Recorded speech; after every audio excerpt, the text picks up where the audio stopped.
League of Legends, The Lord of the Thousand Year War. This video is purely for entertainment and does not infringe on copyrights or laws. The rights to the novel and image belong to the original author. We do not claim ownership.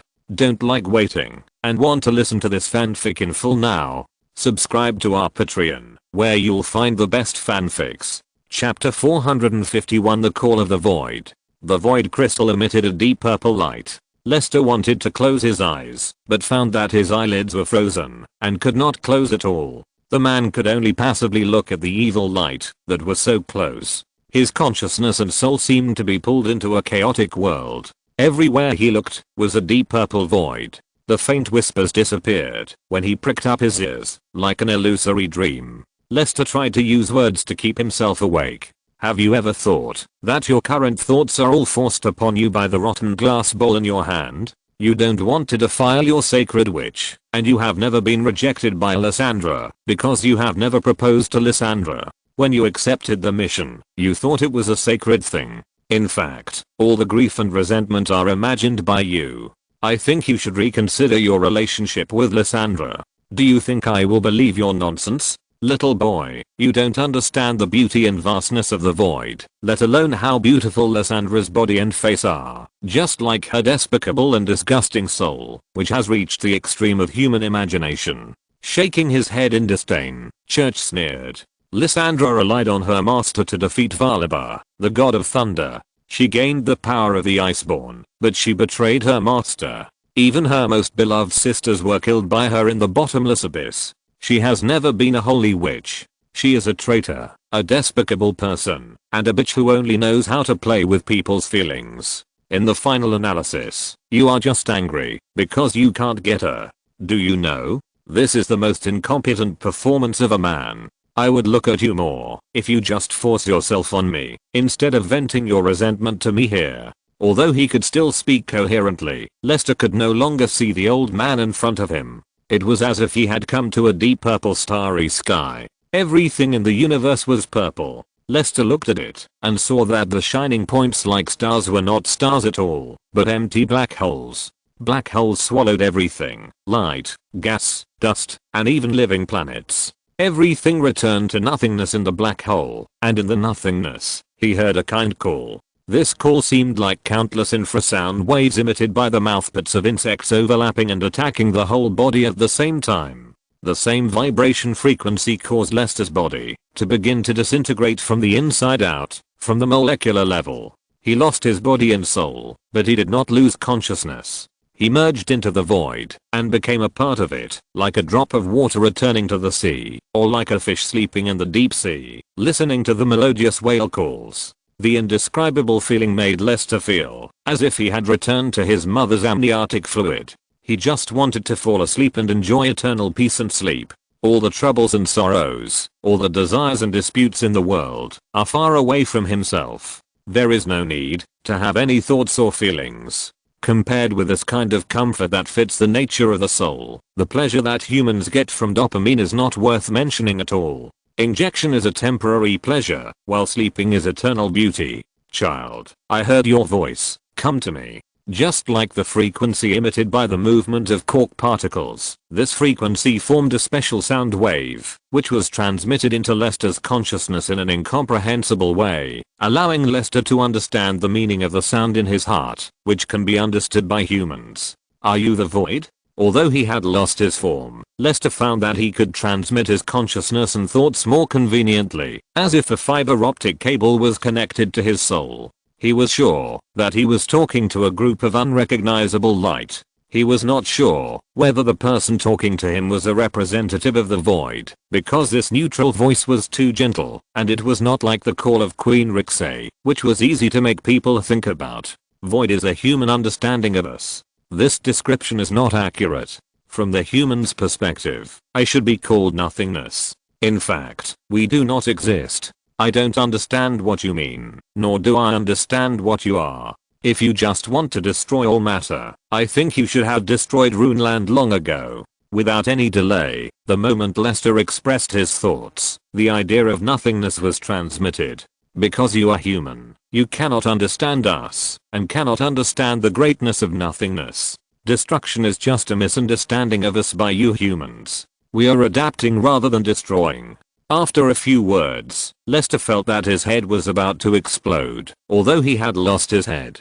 Your soul is still too fragile, Lester. We will meet soon. Everything seemed to be reversed in time and space, and Lester recondensed his body from the state of nothingness. When Lester regained consciousness, the old man in front of him was putting away the void crystal with a satisfied look on his face, and putting away the box of true ice. At this moment, Lester was actually a little nostalgic for the abnormal state just now, and soon the man realized the danger of the void.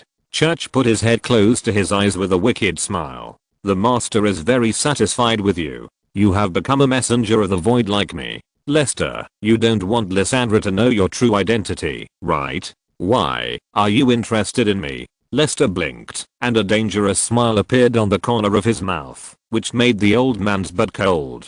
He quickly stood up and waved his hand. Ahem.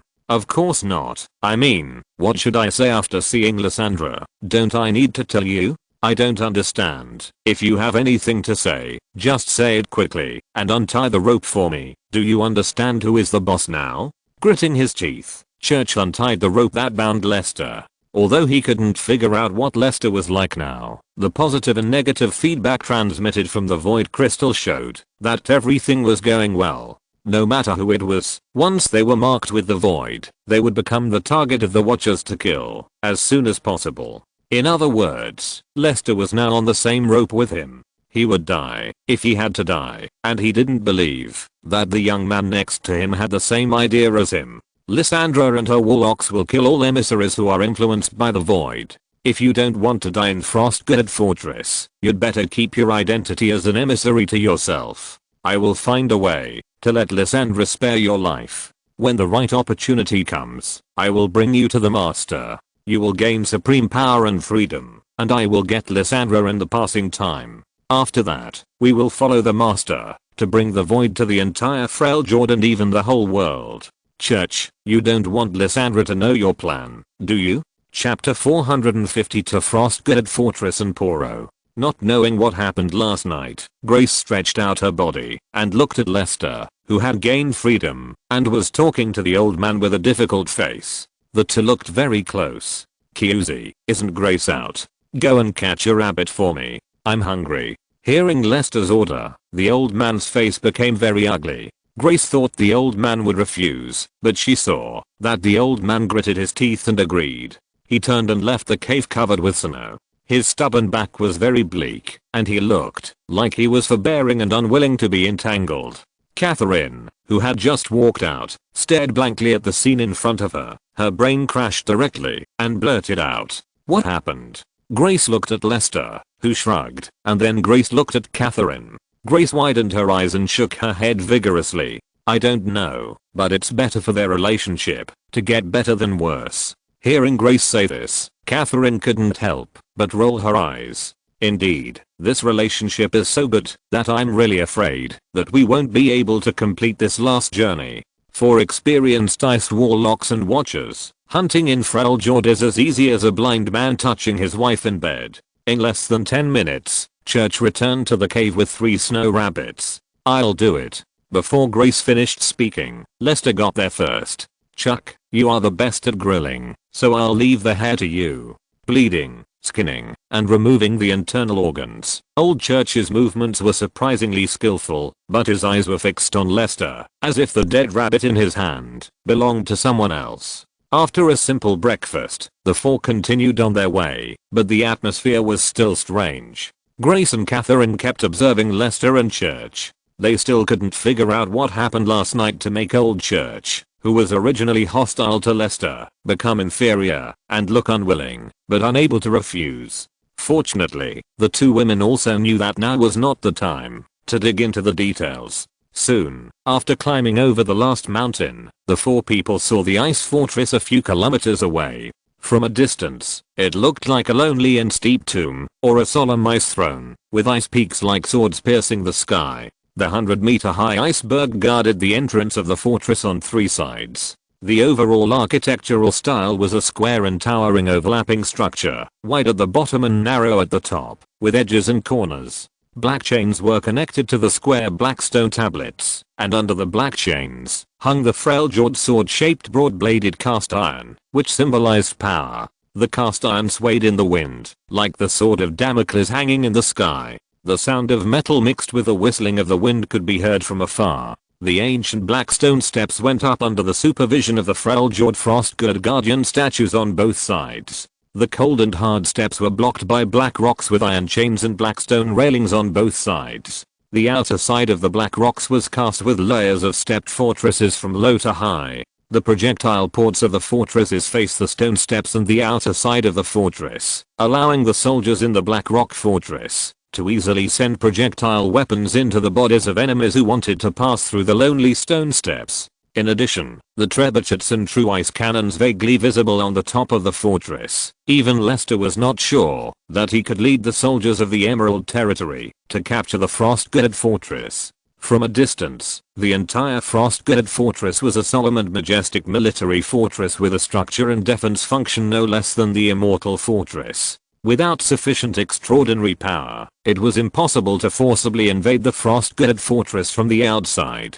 He even suspected that the frost-girded fortress itself was protected by a magic circle, and the fortress was full of hedgehogs from inside to outside. Taking the frost-girded fortress into consideration, Lester took a deep breath. He probably understood the pressure that the Void Watchers suppressed under the Howling Abyss had brought to Lysandra. If the frost-girded fortress was not built by Ornn, then Lysandra must have paid a great price for the fortress. If he guessed correctly, the staggered staircases were not only for the outside, but the arrow holes and turrets could also be aimed at the inside. Once the void creatures really escaped from the Howling Abyss, they could only invade the material world from the core position of the frost-girded fortress. The Butcher's Bridge and the Howling Abyss were the first line of defense, and the frost-girded fortress was the last line of defense. If the frost-girded fortress could not be defended, then Freljord would become the second Icathia.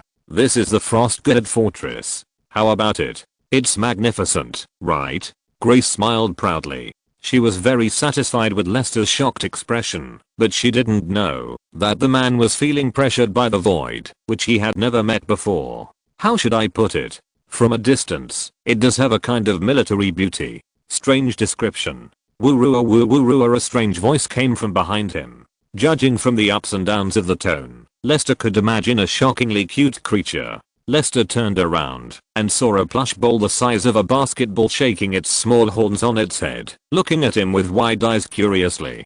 Puro? Woo-woo-roo-a. As if sensing the man's kindness, the snow-white Poro swayed his body and walked over step by step. He jumped into Lester's arms without hesitation, narrowed his eyes, arched Lester's chest, and licked the back of Lester's hand with his big pink tongue. The Poro's little body was warm, and like the body, there was no peculiar smell on the tongue and mouth, but it was as cool as ice jade. Lester shrugged when he noticed the surprised eyes of Grace and Catherine. It seems that I'm quite popular. Touching the pink heart-shaped pattern on the Poro's belly, and looking at the two wings that looked like angel wings, Lester instantly fell in love with the little thing in his arms. It is not a simple guy to like to have this tattoo on his belly. What does Poro like to eat?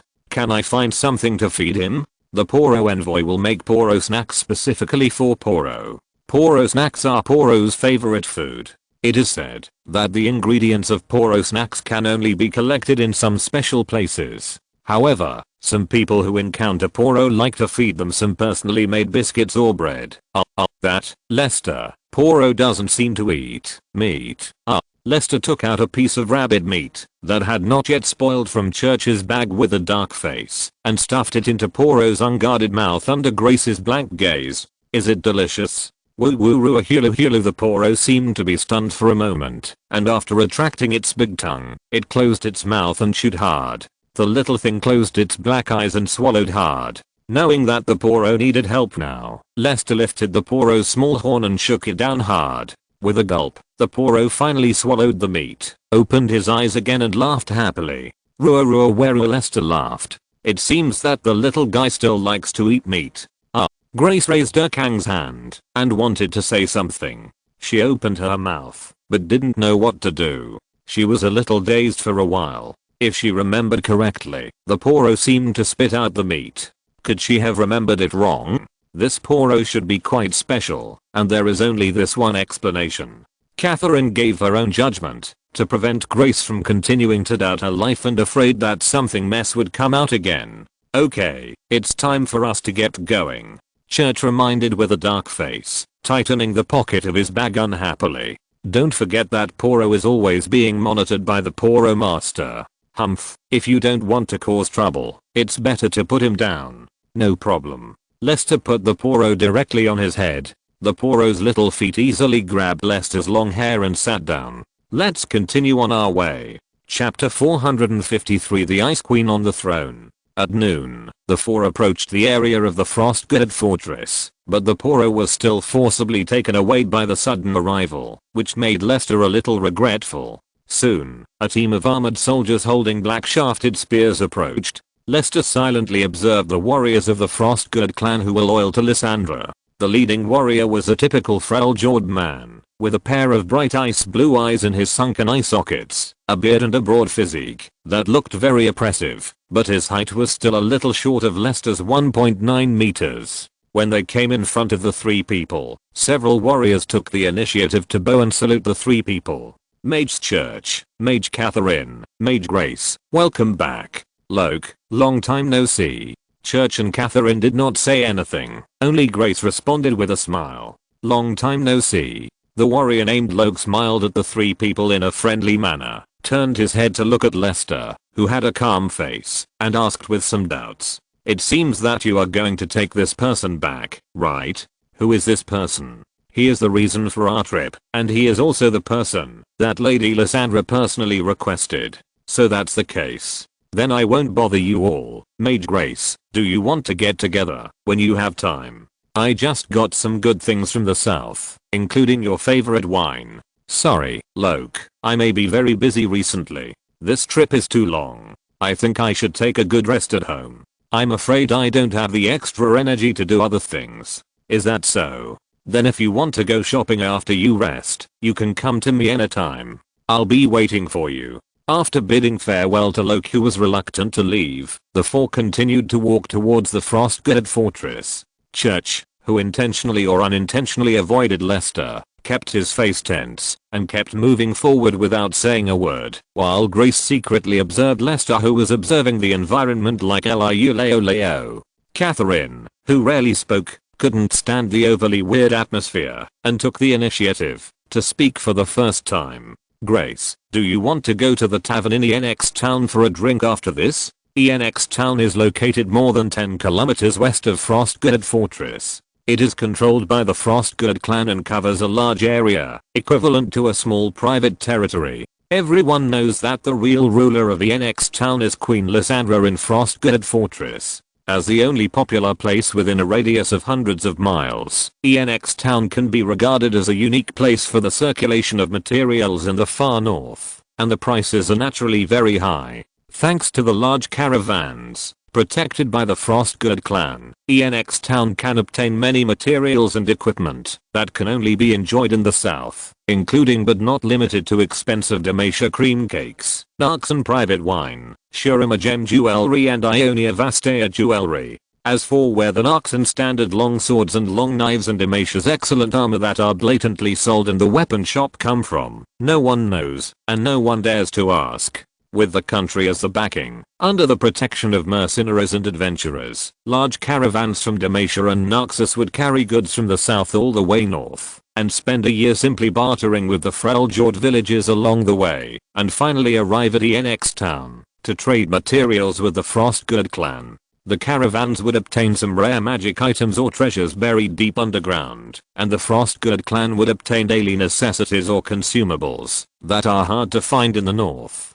Caravans that have obtained the Frostguard clan pass will not be attacked by clan warriors, but will be protected by the Frostguard warriors along the way. Except for some desperate robbers and bandits who have fallen into madness, no one will attack the only external material source for Freljord. After all, it is difficult for Freljord to take the initiative to cross the entire continent to the south to obtain trade materials under the conditions. The food consumed on the road alone is a big problem. ENX Town. Well, maybe I should have a drink.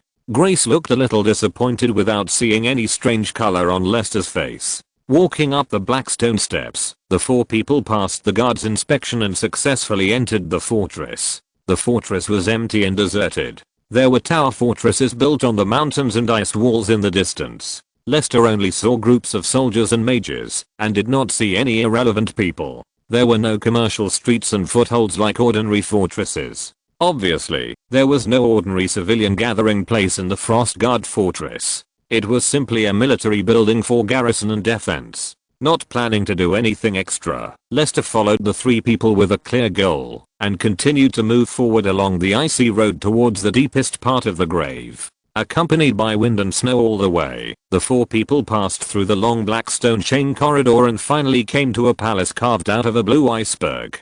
After the announcement, the 4-meter-high ice door did not open. The four people entered the hall through the side door. A square blue ice lamp of unknown material was hung above the towering and empty ice palace. The elite guards of the Frostguard clan and more iceborne warlocks stood on both sides of the hall without looking away. On the highest ice throne sat a majestic woman wearing an ice mask and ice blue palace robes. The aura emanating from her body was enough to freeze the souls of ordinary people. The whole person was like a sword of pure ice. Lester, who had no way to kneel, stood there and looked directly at Lysandra on the throne. He knew that Lysandra was also looking at him with a very cold attitude. He was very surprised that Lysandra did not punish him for his disrespect. In silence, Church and the other two took the initiative to step forward and kneeled under the throne. The old man's low voice echoed in the Eternal Ice Palace. "My Lord Witch, we have fulfilled our mission. We have successfully found and brought back the target. Well, you have worked hard. Get up." "Yes." Not daring to say anything more, Church and the other two retreated to the sides. Grace looked at Lester nervously, not knowing what the witch would do. Church and Catherine also held their breath. It would be interesting to kill him directly if he opened his mouth. However, it was not right to use a knife directly after searching for so long and finally bringing it back. "Church, leave the item I gave you." "Yes, Queen." Church took out the true ice box without hesitation and put it on the ground. Soon, Lysandra's close guards took it away. The Ice Queen said lightly, "You can go down and rest today. We will discuss your reward tomorrow.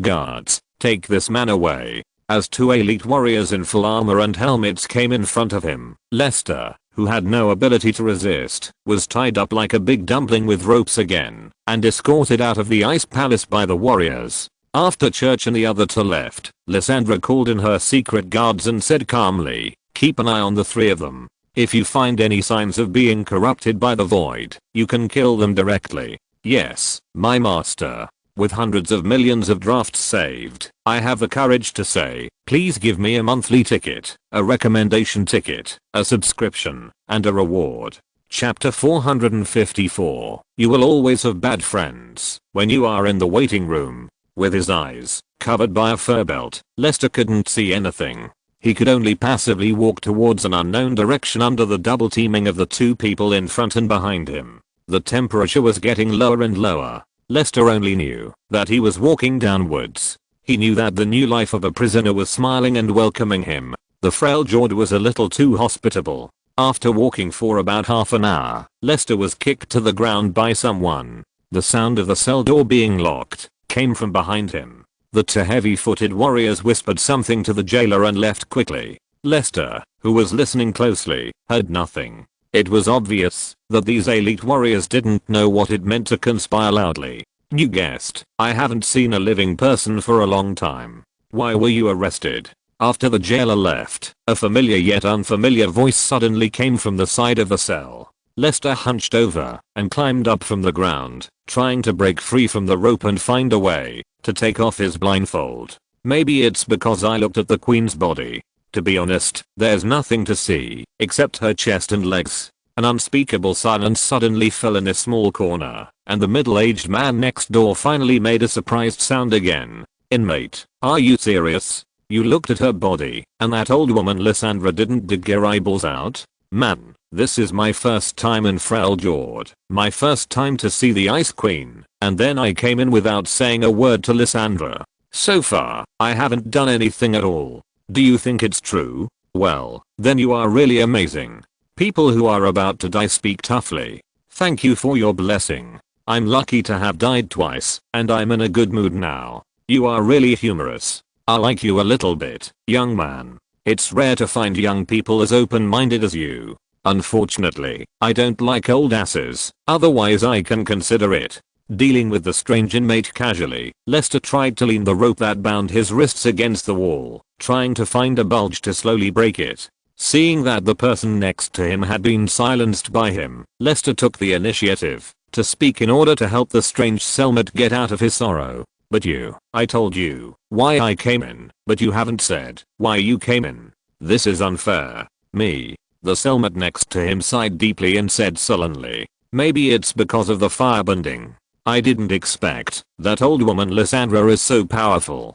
Firebending? Are you from the Fran dance troupe? Frank dance troupe? What a mess. Anyway, you're going to die soon, so I'll tell you something. It's boring to be alone. It's not easy to have a living person here. The fire I'm talking about is the eternal flame. This eternal flame is actually the thing in my lamppost. You may not know that the void is suppressed under this fortress. Do you know what the void is? Icathia was destroyed by the void, but there is void energy under Lysandra's fortress. I don't believe that old woman Lysandra has no relationship with the void. It's a pity that I can't beat that woman. Her magic is too perverted. I can't get close to her at all. As if they hadn't had a good talk for decades, the people in the next cell chattered, as if they had opened a chatterbox. The voice kept coming from next door, but Lester stopped what he was doing. You are Jax. The chattering voice suddenly stopped. Jax, who was chained to the base of the wall, was a little shocked and banged his head with the magic iron helmet against the wall, making a dong dong sound. He suspected that he was dreaming, although he hadn't had a dream for 1,000 years. You know me. Wait, who are you? Lester recalled his past memories. That year I participated in the Blossoming Spirit Festival in the Magic Garden of Presidium in Ionia. Before the Blossoming Spirit Festival, we had a martial arts exchange in the Yunlin in the north. You also told me the story of Jax of Icathia. That night, your 7 eyes were shining like the stars in the sky, and I almost dazzled. Wait, have you seen what I look like? Yunlin, Blossoming Spirit Festival, telling stories. It seems that it was more than 20 years ago. A young man named Lister became my teacher and best friend. My god, you are Lister? Lister, my best friend, why are you here? And you angered that old woman Lysandra. Trouble now. Feeling Jax's sincerity and joy, Lester was particularly sad and guilty. It was not until he was a prisoner under Zoe's imprisonment for more than 10 years that he understood the taste of loneliness. Until now, Jax still doesn't know that Lister is just his pseudonym, and he is actually not qualified to have a friend like Jax. What's more, it was he who told Jax about the void under the Frostguard fortress. His original intention was to use Jax to test Lysandra, but he didn't expect to trap Jax. It seems that Jax has been imprisoned here for a long time. After thinking about it, Lester decided to tell the truth. Even if doing so would probably make Jax hate him, he couldn't continue to hide it. Jax, listen, I must apologize to you. I lied to you. My name is not Lester, my real name is Lester. Moreover, I know how dangerous the Frostguard fortress is. Even so, I still told you the news that there was a void here. I really didn't expect that you would be caught by Lysandra and imprisoned here. Lester's words surprised Jax. After a pause of a few seconds, Jax whispered, Lester, I'm really glad you can be honest with me, because it means you finally treat me as a true friend. I know your concealment. I have witnessed the glory of Shurima and the fall of Icathia. Along the way, I have experienced too many human relationships. From the beginning, I knew that Lester was not your real name. I also learned how dangerous Frostguard Fortress is through inquiries, and I know that the Confucius you mentioned is actually a person you made up. But I still want to believe you, because I can see from your behavior that you are a trustworthy guy. You are willing to accept me who has been polluted by the void. You are willing to share your own things with me, and you are willing to believe in Sage Axe's things. This is enough for me. I think you should know what my appearance means in Runeland. Any kindness is precious to me. What's more, you have no ill will towards me. Anyone can understand that you make a little concealment to protect yourself, because I have done the same. So, Jax, are you willing to forgive me? Jax smiled heartily. Of course, my friend. Chapter 455. The Selmets reminiscing about the past and the gossipy girl who eavesdropped. Lester was also busy while talking to Jax. He kept trying to wear the rope down. Unfortunately, the rope was made of something unusual. At least it was impossible to do that on a finger-sized bump. Lester had no choice but to give up the idea. It seemed that there were only Jax and himself in the silent ice prison. Lester could not hear any movement from other creatures, including the jailer who should be guarding nearby. This dead silence and cold dampness was similar to the ice cave in Lackstack. Lester actually felt like he was home.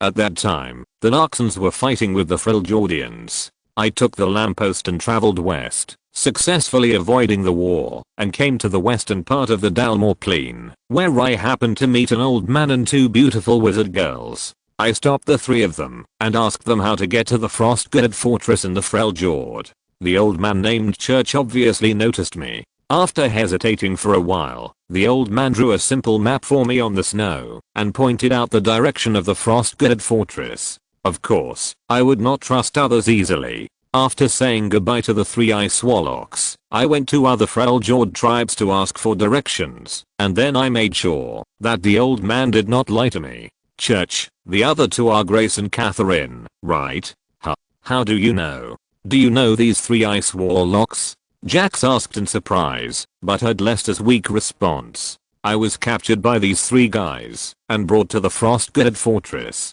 This morning, we had roasted Snow Rabbit together. They said that the Ice Queen wanted to see me, so they brought me to the Ice Queen. I thought that the Ice Queen Lysandra would communicate with me and tell me why she wanted to capture me, but I didn't expect that cold woman to say nothing and just throw me here, and then I met you. Ah, this, is it fate? Jax was stunned. If Lester could see the expression under Jax's multi-eye mask, he would definitely understand what it meant to be a pile of shit when together, and a sky full of sparseness when apart. Purple sparseness. If meeting those three guys means going to the dungeon, yes, this is fate. Lester was too tired to complain. After all, he and Jax could go through so much trouble and meet again after more than 20 years thanks to the efforts of Church and the other two. Alas, I don't know what to say. What did you tell Lysandra when you came here? And how did she lock you up? Jax sighed. At that time, I was outside the Frostgirded Fortress and vaguely felt the breath of the void hiding underground. At that time, I was not sure until I saw the structure of the Frostgirded Fortress. I realized that the Frostgirded Fortress was built to suppress the void, and the void was under the fortress. I told those weak Frostgirded warriors that I wanted to meet the old woman Lysandra, but was rudely rejected. They dared to fight with me, so I just broke in. Those guards were no match for me at all. They were beaten to a pulp by me. I broke into the Frostgirded Fortress smoothly, and then those Ice Warlocks who could cast spells began to attack me. I relied on my agile body movements and martial arts to knock down those idiots who could only mutter on the spot. Then Lysandra appeared. It was really a case of the old coming after the young. Did she attack you? That's not the case. Otherwise, I wouldn't have been caught so easily by her. That old woman is so deceptive. Jax recalled the past. She asked me why I wanted to break into the Frostgirded Fortress. I said I came to see her and ask about the situation of the void under the fortress. She refused.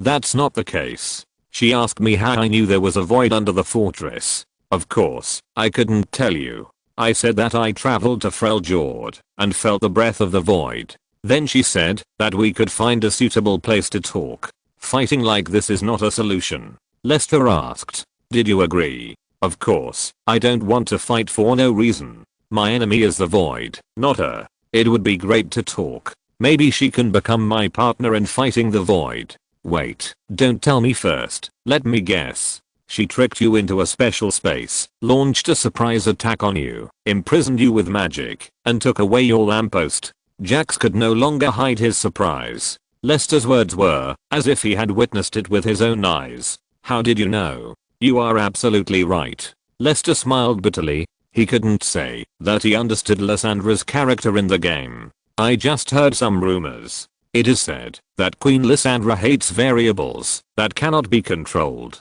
She is beautiful, noble, powerful, but cold and ruthless. She is a woman with secrets and a woman who likes to explore secrets. I think she must have investigated your affairs and knew that your lamppost retained the eternal flame. If she wants to deal with the void, she will naturally find various ways to target the void. Obviously, your eternal flame is what she wants to obtain, so snatching it directly from you is naturally the best choice, because you will never hand over the eternal flame. Alas, you are right. I was careless. I didn't expect that she would directly attack me. Jack Sidon tried to break free from the steel shackles and chains on his body, but he could only make a weak sound of collision and couldn't break free at all. But I don't think Lysandra is a bad person.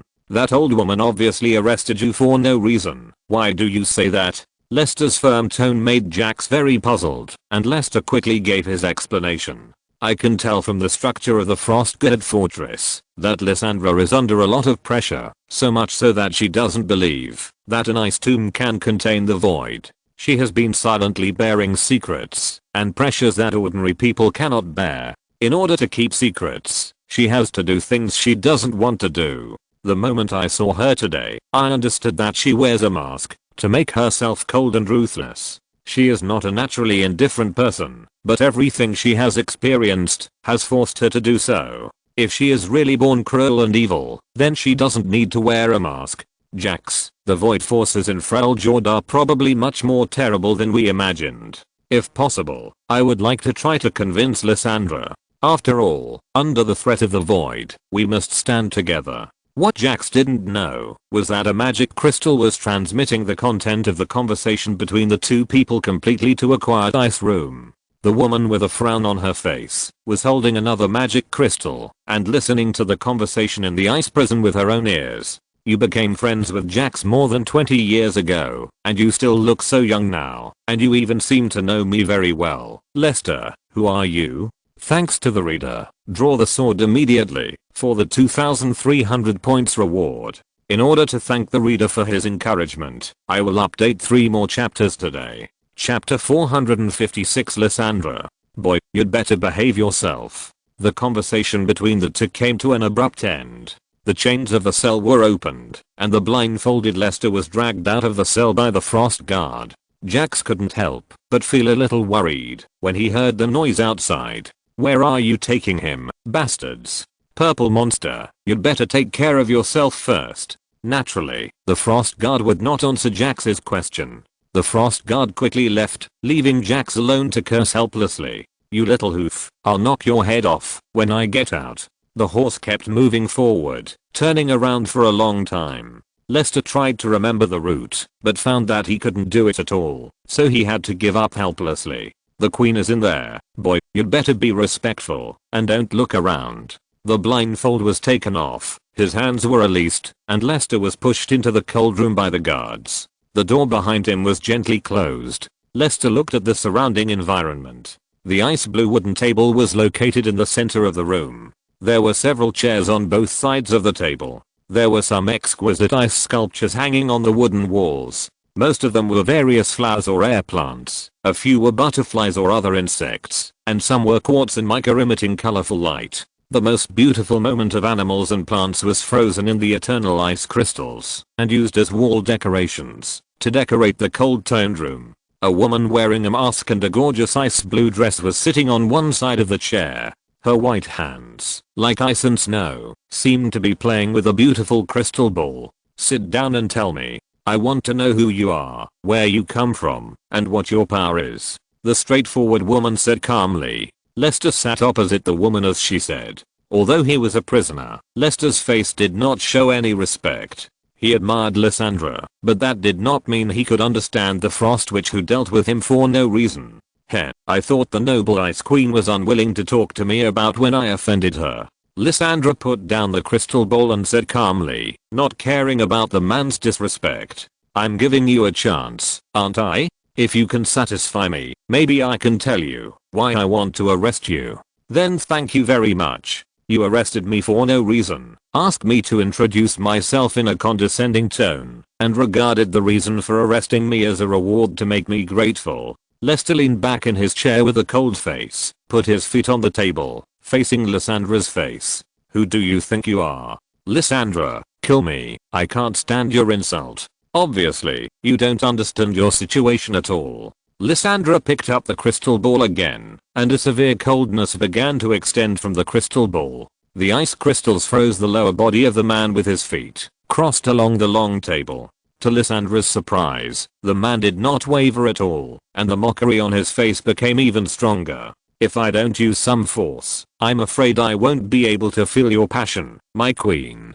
The ice crystals continued to extend from the waist to Lester's chest and neck. Lysandra said coldly, do you know? You will become the most unique one among the thousands of ice sculptures in my collection, because I have never met a stupider guy than you. You are courting death. You are right, I'm stupid. Not only am I stupid, but my knees are also very stiff. Sorry, I'm used to talking while standing, and I really can't kneel down. The conversation fell into a deadlock. Lester closed his eyes and prepared to face death calmly. When the star spirit sealed all his power, he had already broken free from all the constraints. He was not going to let himself live in the life of fear at the beginning. Living a new life has earned a lot. Failure and death are not terrible. In the desperate situation, he is willing to accept everything. If he can survive, he is of course willing to survive, provided that he does not abandon his dignity as a man. His enemies are the Protoss, the Mother of Masks, Mordekaiser, and the Void. Lysandra is not qualified enough, and it is not worth his surrender. The ice crystals quickly dissipated and returned to the crystal ball. Lysandra smiled faintly. Men have other values. She is not going to really kill men. It is the easiest way to suppress men directly with powerful strength, but if it does not work, she is willing to try to find another way. She has always been very experienced and patient in how to tame men and dig out secrets, although not much. Since you want dignity, then I will give you dignity. Lysandra put down the crystal ball again. Facing the man's mocking eyes, the woman took the initiative to take off the mask, and then took off the ice blue ribbon eye mask covering her eyes, revealing a delicate and beautiful face without any flaws. A pair of empty and lifeless blue eyes are filled with a dead breath like pure ice, like a blue ice lake. I think you already know who I am, so I don't need to introduce myself. Young man, let me tell you why I sent someone to arrest you. Lysandra opened the true ice box on the table and placed the void crystal full of cracks in front of Lester. Looking at the crystal flashing with faint purple light, Lester clearly recalled his experience of wandering in the void under Church's suppression. The comfort and happiness brought by being integrated into the entire universe is still unforgettable. He even has an urge to return to the void again. He didn't know if it was his illusion of the void. He only knew that the essence of the void didn't seem to be as simple as he imagined. Staring at Lester, Lysandra asked calmly, I think you already know how Church and the others found you. You should also understand that you can trigger the resonance of the void energy. When you didn't know, because of your activities, the void creatures I sealed began to become restless. The warlocks who went to impose the seal died under the erosion of the void energy. Even so, do you still think it has nothing to do with you? Lester smiled coldly at Lysandra's question. I blew a breath in the southern continent, and a blizzard happened to come in Freljord. Are you still going to blame me for blowing the Freljord people to death? Who knows if you are deliberately looking for trouble with me? It seems that you are still not ready to talk properly. Lysandra stood up. Church has been corrupted by the void. I just don't want to kill him, but I can see it. Lester's face remained unchanged, but his heart was like a stormy sea. Lysandra continued. I can also see that you have been infected by the void. I'm willing to talk to you here, because I really feel guilty about you. In order to make up for you, I even arranged 2 of the most beautiful female icespawns of the Frostgird clan as your companions and bedmates. You failed to conquer them, and you failed to leave them with offspring. It is your problem, not my problem. Although Lysandra's tone was very calm, Lester couldn't help but feel a little cold in his heart. He still underestimated the woman in front of him. In theory, you shouldn't lose your power. With your power, you are indeed qualified to talk to me on an equal footing, but now you are just a weakling compared to me. As a weakling, you don't understand your position and you keep acting presumptuously in front of me. Unfortunately, young man, my patience has run out. The last thing Lester saw was a soul-freezing icy fog, and then he lost consciousness. The protagonist is screwed. It's over. Chapter 457 The Immaculate Ark in the Nine Pillars Chamber. When he opened his eyes again, Lester had been completely sealed by the icicle. His naked body was like being soaked in ice glue and unable to move. Lester found that he had come to another ice room and could only passively look forward. The ice room was very dark. Only the light blue magic stone emitted a dim light, which made the closed secret room a little mysterious. Various dark blue magic symbols were engraved on the ice walls of the secret room. Looking closely, there seemed to be a true ice chair in the dim room. The reason why Lester, who had never seen true ice, thought it was true ice was because the color and magic luster of the chair were the same as Ash's ice bow in the game. You woke up faster than I thought. It was not until Lissandra's voice sounded in the ice room that Lester realized that there was a crazy woman in the ice room. As the dim magic stone began to charge, the ice room became brighter and brighter. Soon, the crazy woman appeared in front of Lester. You must be curious about where this place is. Lysandra was not wearing a mask. She was beautiful without makeup. She was only wearing a knee-length ice blue satin dress. Her slender white calves were exposed. Her white jade-like toes were playfully pressed together like the most delicious pearls, which reminded Lester of the playful ice sand on the windowsill at dawn and dusk. The barefooted woman crossed her legs. Her soft silver white hair was scattered behind her, and she leaned lazily on the back of the ice chair, like an ice princess who had just woken up. This was a wonderful sight that people outside would never see. Sorry, I forgot that you can only breathe now, not speak. The ice glue that imprisoned him retreated to his neck, and Lester turned his head to look elsewhere. Soon he found the other 8 ice pillars on his left and right. There was a naked human in each ice pillar, including men and women, old people and children. The others seemed to be sleeping and motionless. Only he, who was in the center, could move his head slightly. This seems to be a more advanced prison cell than the Laxtak ice cave. Lester was a little speechless. After tossing and turning for a long time, he was still locked up. Damn the evil owl. Nothing good has happened since he met the evil owl. The man is more determined to repay the evil owl. Lysandra, is your patience to sneak attack others when you disagree with someone? And isn't it a bit inappropriate for you to strip me naked like this? With a faint smile, Lysandra raised the big toe of her right foot and tapped Lester's dragon bird. Your whole body is mine now. It seems that there is no problem for me to strip you naked. Besides, I have seen too many men's things. Yours is just a little special. It's no big deal. Lester was sure from Lysandra's indifferent eyes that the woman on the chair really didn't care about this. As expected of an old woman who has lived for more than 8,000 years, she speaks arrogantly. Seriously speaking, I'm afraid she has seen more girls than he has seen. Sighing, Lester said indifferently, lift your legs up. What do you mean? Lysandra frowned and quickly put her right leg, which was lifted up and resting on her left leg, back to the ground, only to hear Lester's satisfied voice.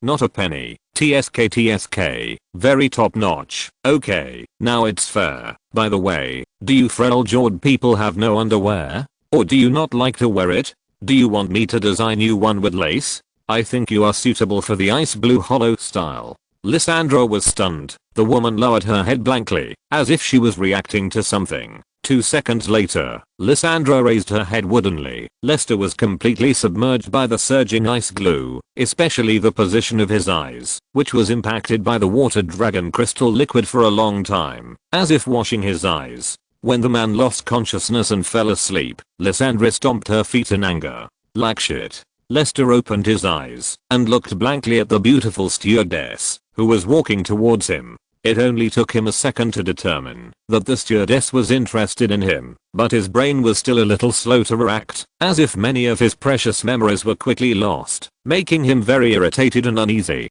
Sir, would you like a drink? We have cola, soda water, juice, and mineral water. I personally recommend you to taste our freshly squeezed orange juice, which tastes very good. He glanced at the side for some reason and saw a short-haired girl looking calmly at the blue sky and white clouds outside the window. Ma'am, give it to my sister. My sister needs your help more than I do. I swear in the name of God. She has been thirsty for a long time. since she got on the plane. You must be the angel sent by God to save her. When talking about angels, two women appeared in Lester's mind, one with long black hair and the other with short blonde hair. Both women had white and broad wings. He watched them grow up, since they were young, and watched them grow from a child to his wife. Wait, so I seem a little perverted. While Lester was stunned, the stewardess Wendy covered her mouth and smiled humorously, and handed the orange juice in the paper cup to the girl, who had just turned around with an unhappy and alert face. Sir, you are really funny and humorous. My name is Wendy. I wonder what your name is, sir? Lester Lee. My name is Lester. I am back. Lester unbuckled his seatbelt, stood up suddenly, and grabbed the girl who was about to drink orange juice. His unreasonable behavior made the girl stunned. Come with me. The girl, who was originally a little dissatisfied, saw the man's seriousness, put down the orange juice, and stood up without saying a word. Sir? Wendy, who was pulling the cart, made way in a panic, to prevent the man from hitting her and the cart. Sorry, I have to go to the toilet. So you'd better think about it again. Even in the toilet, you can't do that kind of thing. At least. After closing the toilet door, Lester first hugged the girl who was 2 heads shorter than him, and then said seriously to the stunned girl, Elena, do you believe me? The girl nodded without hesitation. Although she didn't understand the situation in front of her, she was sure that she believed the man in front of her. I believe you. Lester took a look at the tactical watch, disguised as a famous watch, and said quickly, okay, I'll go out later. You'll be responsible for holding the captain hostage and forcing them to make an emergency landing on the sea. The time must be controlled within 8 minutes. After 8 minutes, the military will send fighter jets to shoot down the plane. We will lose all hope of survival. The only possibility of survival is to force the plane to land on the sea, so that the military will have no reason to destroy the plane. There are also assassins sent by the organization on the plane. You should be careful and find a way to get into the cockpit and lock the door. You don't need to hold back. Leave the rest to me. Okay. Without saying anything more, Lester entered the best combat state the moment Elena nodded. I'll go out first, and you wait for the opportunity.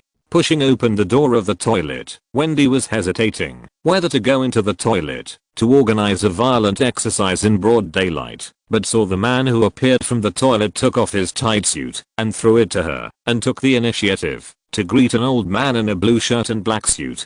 Be careful, Wendy was naturally reminding the old man to avoid being hit, but she was horrified to see the man she wanted to chase twist the old man's neck. A life disappeared in front of her eyes, and the man left the old man and rushed towards other passengers. Oh my god. Someone killed someone. Chapter 458. Another possibility. According to his past memories, all the other assassins hidden on the plane were found and killed one by Lester, and there were even 2 armed security guards who disguised themselves as passengers and shot at Lester. Although it was a bit regrettable, Lester still killed the security guards, which allowed Lester to directly obtain hot weapons. Thinking that they had encountered hijacking terrorists, the passengers huddled in their seats and screamed. More flight attendants and security guards rushed into the cabin with anti-hijacking pistols and tasers. Get down. Get down. Lester was not prepared to explain anything more. He hid behind other passengers and fired directly. Several bullets flew past several people's scalps and hit the aisle deck, forcing the security guards and flight attendants to retreat in embarrassment. Lester, who found an opportunity, sat back in his seat, locked the seatbelt tightly, and reinforced the seatbelt of the crying little boy next to him, making the little boy cry even louder. Hello. Hello. Can you hear me? I'll say it once. Listen, if you don't want to die, fasten your seatbelts. The plane is going to descend.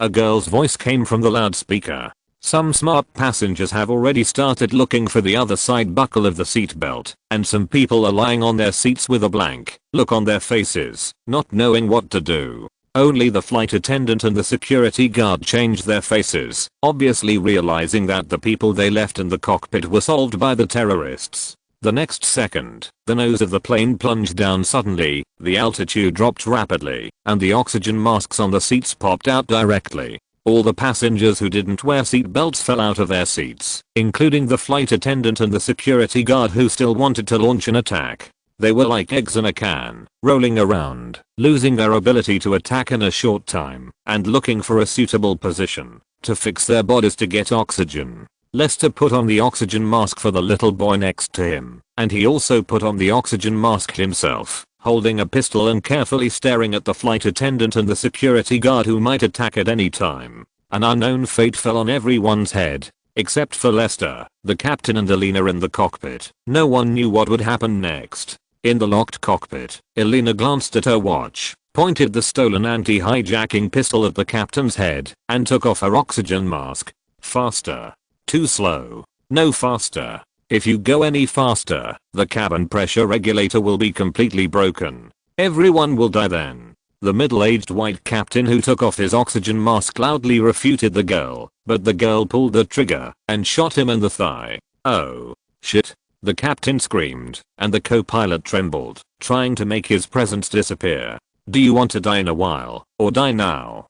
Don't forget that you are the only one who can fly a plane. After being looked at by Elena, the French co-pilot shivered and raised his hands again. The girl coldly pressed the hot muzzle of the gun against the captain's temple. The burning sensation made the captain understand that the crazy woman next to him was really playing with him. If he didn't obey, the next bullet would hit his head. You lunatic. You lunatic. The plane, which was already descending rapidly, deviated from the flight route again and dived towards the sea level at an extremely dangerous angle. The pressure in the cockpit was finally completely out of balance with the atmospheric pressure. Everyone, including Lester, felt dizzy, nauseous, and had difficulty breathing. At the same time, a fighter plane was approaching the passenger plane according to the scheduled flight route, but was informed by the command headquarters that the target passenger plane hijacked by terrorists had deviated from the course. Falcon 3, the target has seriously deviated from the course. According to the intelligence of the tower, the target has descended to an altitude of less than 3,000 meters and is suspected to be forced to land on the sea. Although it was a bit unexpected, the fighter pilot was not surprised that the hijacking terrorists would do such a thing. HQ, do I need to pursue further? After 2 seconds of silence, the command headquarters gave an order. Keep tracking and stop attacking if the plane makes an emergency landing. The pilot understood that the headquarters implication was that if the plane did not make an emergency landing, he would continue to carry out the annihilation mission to prevent the terrorists from forcibly controlling the plane to launch a suicide attack on the mainland. If the plane chooses to make an emergency landing in the Atlantic Ocean, it would be a bit unreasonable for the fighter jet to shoot down the civilian airliner on the grounds that the plane would launch a terrorist attack on the local city. Falcon 3 received. The fighter jet began to descend and quickly approached the civilian airliner. Lester held the handle and looked out from the window. The sea was just 1,000 meters below, and the plane was at an extremely dangerous low altitude. He glanced at the time on his watch. It was past the time when the civilian plane was blown up by the military plane. This meant that the military had lost its reasonable reason to kill the witness. After all, no matter how shameless Uncle Sam was, he would always have to cover his face with a piece of pure Japanese loincloth that had just been used when he did bad things. Otherwise, how could he talk about freedom and justice? You can't just use Uncle Sam's face to do bad things. How can you be the world's policeman? The plane began to shake violently, and the fuselage made a terrible sound, as if it was about to fall apart. The roar of the engine increased instead of decreasing, and the wings gradually became parallel to the blue sea level. The speed was getting lower and lower. Under the control of the captain, the plane began to touch the sea surface. Aside from the passengers, who were not wearing seat belts and had fallen to death or suffocated in the impact and low air pressure, the people who survived in the cabin finally recovered and began to pray to their beliefs with the remaining susceptibility. It seemed that the prayer was effective. The plane landed smoothly on the sea surface, swaying and filling with water. After the cabin door was opened, Lester shot and killed the remaining few flight attendants and security guards, and met with Elena, who came out of the cockpit at the cabin door. He threw a life jacket to the girl and began to collect weapons and ammunition from the flight attendants and security guards. Lester, who had put on a life jacket in advance, successfully saved time. "Teacher, are you not injured?" Looking at the messy cabin, Elena could imagine what kind of battle had just happened. I'm fine. Lester collected 4 more magazines, gave 2 to Elena, and loaded the other 2 himself. What should we do next? If I'm not mistaken, there is a small island a few kilometers to the west. I think we can go there. Swim there? Elena was stunned. After collecting some food and mineral water, she emptied the backpack in front of the owner and put the food and water into a backpack she found. Lester took off his suit and trousers that easily absorbed water and put them into the backpack, leaving only his bulletproof shirt and shorts. What else? Let's go. We don't have much time left. If you're listening to this novel on a channel other than Fanfic World, it means they downloaded and uploaded it without effort. We cordially invite you to visit our channel, Mundo Fanfic Novelos. There you'll find the original version of this story and you can explore many other novels of various genres. We're waiting for you to immerse yourself in a world of incredible novels. Chapter 459, When the Ice Turns into Water. Freljord's Northern Glacier, Frostgard Fortress, 9 Pillars Chamber. There was only one person left in the 9 ice pillars connecting the Hall of 9 Saints, and the rest of the ice pillars were empty and had not been inhabited for a long time. The reason why this happened was that one person was enough to play the role of 9 people. In the man's dream, the Void Watcher under the true ice had not awakened for more than 200 years. During these 200 years, the Watchers responsible for maintaining and repairing the seal had no risks. They could successfully repair the cracks in the Hall of 9 Saints with the true ice produced by the snowman and withdraw safely. The Void Watcher seemed to be forever intoxicated in the man's dream and could never wake up again, while the immortal man had endless new and strange dreams. The two seemed to be the most compatible existence between heaven and earth, and even the entire 9 Pillars Chamber and the Hall of 9 Saints seemed to be built for the man in front of him. Lysandra had never thought that the man in front of her was so perfect that he could suppress the Void Watcher alone for 210 years. Putting her hand outside the icicle, Lysandra gently brushed the man's cheek, staring at the man's charming and attractive body with empty eyes. A layer of mist gradually appeared on the surface of the icicle, and the mist soon condensed into naughty little ice beads, reflecting the hazy luster with crystal clearness. Relaxed, Lysandra lazily lay back on the ice chair. Only at this time could she recall that she was a woman, not a piece of ice that wanted to bury all secrets. After expelling other dreamers, this place became her and the man's private space. The work and slaughter place became ambiguous, and her dead heart also had a few more different throbbings. Perhaps she was full of curiosity about the man, or perhaps it was to retaliate for the man's offense to her before falling asleep, or perhaps she had never indulged herself like this before. I don't know when it started. Lysandra put down all disguises and cover-ups in the secret room, and became the most real human being. She understood that she had fallen. The only spectators were the sleeping man. The quiet air was always filled with fascinating hormones. Lysandra seemed to have returned to 1,000 years ago. At that time, she also wanted to have a perfect love of her own. She had imagined that, after defeating the gods who enslaved the people of Freljord, she would marry her wife and have children, and the 3 of them would spend their lives in love. What's wrong? The queen's tone was particularly cold, which made the reporting ice warlock shudder, guessing that he might have affected the queen who was doing something big. Which, a strange woman named Soraka wants to see you. She said she knows a man named Lester who is with you. Lysandra frowned and was a little annoyed when she heard the name Soraka. Even her close guards, who had been replaced for countless generations, had forgotten the name Lester, but there were still people who couldn't forget it. Take her to the ice palace. Yes. Putting down the magic crystal, Lysandra looked back at the sleeping man in the ice pillar reluctantly and left the 9 Pillars Chamber with the flashing magic runes. Being taken to the hall by the cold Frostgard warrior, Soraka held her crescent staff with a look of loss. With the help of Zoe, she found the whereabouts of Liestad, but what's the point? The friend she promised has turned into a handful of yellow soil. Time has passed too long, so long that even she has forgotten many things in the past. Since she lost her sense of Liestad, she began to wander in the land of Freljord. In order to fulfill Vernis's last wish, she did not give up after all, but the most ruthless time has taken away all the familiar things around her. Can she really save Liestad when she is powerless? The sound of footsteps in the distance brought Soraka back to her senses. The one-horned star spirit looked at the queen on the throne and bowed her head to salute. Queen Lysandra, I'm here to find Lestat. Can you please spare Lestat?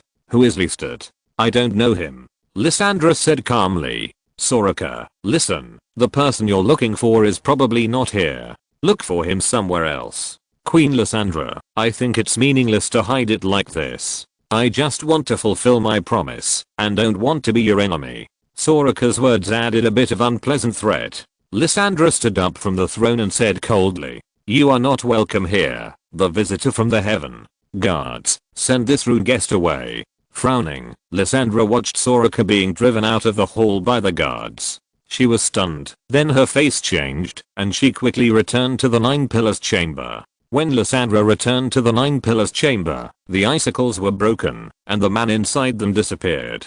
The walls of the chamber were engraved with runes that disrupted space transmission, but there were always some forces that could ignore the constraints of these magic runes and trample on the laws of the material world. The celestial magic left in the air had already explained who had taken away the things she had set her eyes on. What was even more annoying was that the uninvited guest had left magical expressions on the other 8 intact icicles, all of which were sticking out their tongues and looking mocking. Damn bastard. Asterisk.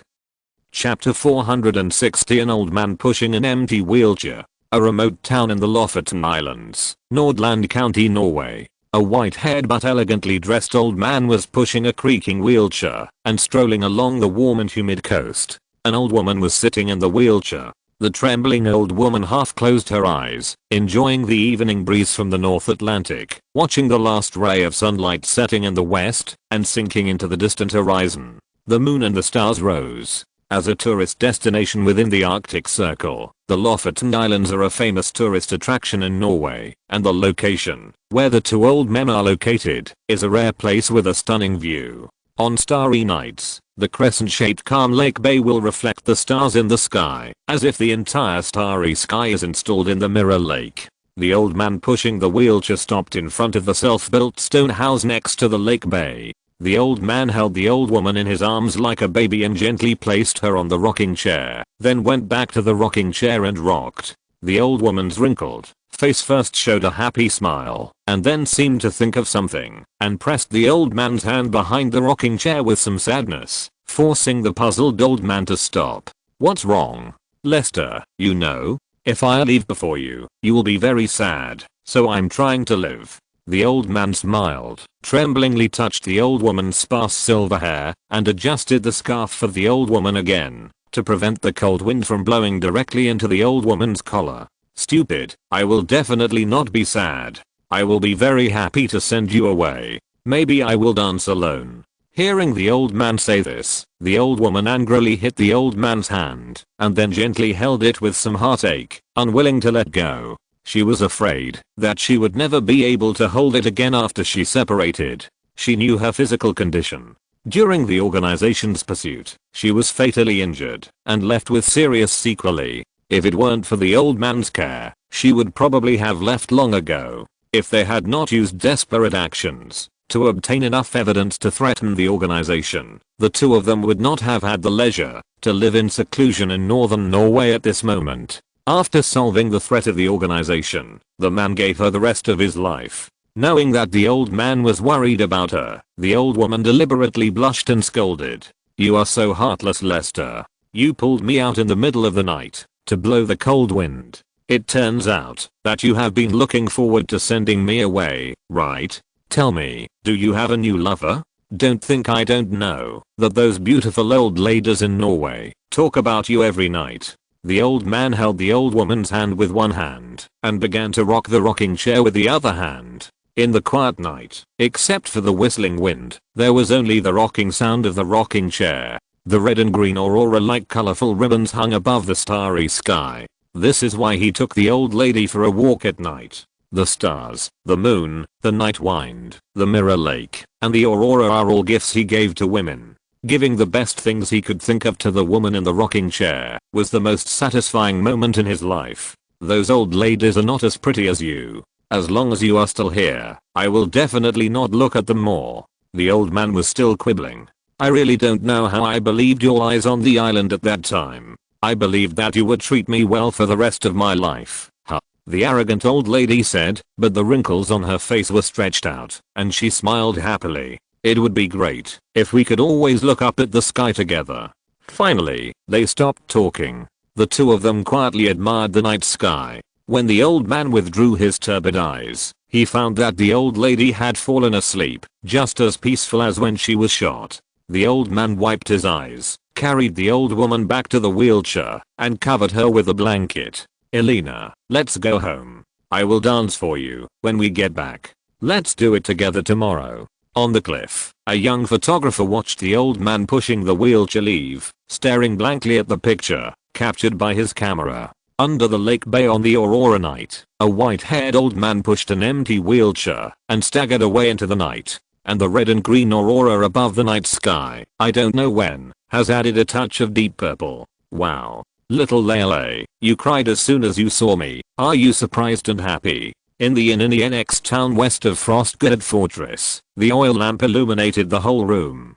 Soraka sat on a stool beside the bed and drank herbal tea, while Zoe sat on the bed and looked at the tearful man with a surprised look, seeming a little embarrassed. I was wondering why I couldn't find you. It turns out that you were captured by Lysandra. Sorry, I'm just a little busy.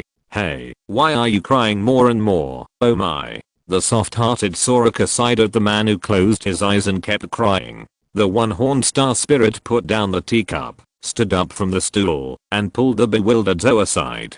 Zoe, leave him to me. Don't make trouble. Well, don't forget to tell him about that thing. Hey, it's not easy to meet each other. Zoe, who was dejected, took a last look at Lester and could only cross the star portal and leave directly. Soraka moved the stool to the bedside, gently held Lester's trembling hands, and asked softly, you must have encountered something very sad. Cry, just cry it out. I also cried for a long time when I first came to this world. Lester opened his eyes with tears in silence. Soraka hesitated for a moment, but still chose to hug the man in her arms, as if comforting a wronged child. Cry, just cry out. If you have any grievances, it would be better if there was no comfort. Feeling the warm power of comfort, Lester could no longer suppress the grief in his heart. Another life path like a dream, and the changes that had spanned countless years came to his mind and suddenly burst out in his chest. The man hugged the one-horned woman who was like a mother and cried bitterly, as if he wanted to release all the grievances in his heart. Holding Lestat silently, Soraka's chest was gradually soaked with tears. The one-horned star spirit did not perceive any desires possessed by humans, but could feel the man's unspeakable grief and sadness from the feedback of the astral magic. The silent woman raised her right hand and began to pat the man's back rhythmically, comforting the injured human child in her own way. After an unknown amount of time, accompanied by the starlight, the man in her arms finally stopped crying and fell into a deep sleep. Soraka stopped patting and carefully released the man to put him on the bed, but found that the man was holding her tightly, and when she left, he became uneasy. Soraka sighed and hugged the man in her arms again, letting the man calm down again. Sleep, sleep, the pain will always pass, and tomorrow is a new day. Chapter 461. Time does not understand romance. The next morning, the two left the NX town and headed towards the abandoned village in the west. It was not easy to move on the snowy ice field. The thick snow seriously affected the speed of travel, and they could only walk slowly with 1 foot deep and 1 foot shallow. Neither Lester nor Soraka spoke, and there was only the sound of the whistling wind and snow in their ears. In the wind and snow, Lester could not see the road ahead at all, and it would take a long time to reach the destination, Demacia. But for Lester, everything didn't matter anymore, because he had learned from Soraka the current age and the ending of everyone. What he was most worried about cruelly turned into reality. In order to fulfill her promise, Vanessa spent decades searching for herself and died alone. Margaret and Alice spent the rest of their lives protecting the Emerald Territory. Huangsu was waiting for him to return to Ionia again. Jis was waiting in the Emerald Territory arena to welcome him. He didn't even have a chance to say goodbye to his women. They turned into a handful of yellow soil and became legends of Runeland. For more than 200 years, even Telai, who practiced black magic, probably couldn't continue her life. After all, there were very few black mages who could achieve the level of LeBlanc. Counting from the day when Noxus was founded, 256 years had passed. After fighting with the Void Evil Owl, he lost consciousness and was imprisoned by the Protoss and Lysandra. In a blink of an eye, Runeland had already become unfamiliar. The people and things that were once familiar had become a thing of the past. The faces that had lost their colors finally lived in memories. In this black and white world, he was the only one alive, experiencing the pain of immortality alone. The curse that was once imposed on Margaret and the others will now be fulfilled on him, and he will continue to bear it until the end of his life. It was not until now that Lester realized that a long life sometimes also means a long pain. Just like the loyalty and romance that accompanied Alina for a lifetime in his dream, these 200 years were just a dream after all. After the pain and confusion, Lester had a hard time suppressing everything in his heart. If he didn't do this, he was afraid that he would go crazy. In fact, if he didn't know that the powerful Emerald Territory still existed to this day, he would go crazy directly. Meeting Mishap Hinner and Shur is what he desires most now. There is no need to say more about the Angel Sisters. As a dragon, it is not a problem for Shur to live for hundreds of years. This is the only reason that can cheer him up a little. As for Rose, whether LeBlanc behind her is willing to be hypocritical with him is still unknown. I don't know how Jax is doing now. With his ability, he will find a way to escape. Sorry old friend, I can't save myself, and I really can't help you. Lester believed that, if he went back to rescue Jax now, he would be imprisoned by Lysandra for hundreds of years. Unscrewing the stopper of the leather bottle, Lester poured 2 sips of cheap Freljord wine into his mouth. The coarsely brewed and watered wine passed through his throat, and the burning sensation made the bitter man relax a little. No matter what, there was a woman who could be trusted and relied on by his side. He couldn't show too depressed, otherwise it would make the woman who was like a good person worry. Soraka, what does Zoe want me to do in Demacia? Seeing that the man finally cheered up a little, the one-horned star spirit felt relieved. Vernus promised Lester to follow him for life, and she promised Vernus to find Lester until the day when Lester walked out of the pain. Moreover, even if she didn't agree to Vernus, Soraka was willing to help the human being who was being watched and imprisoned by other Protoss.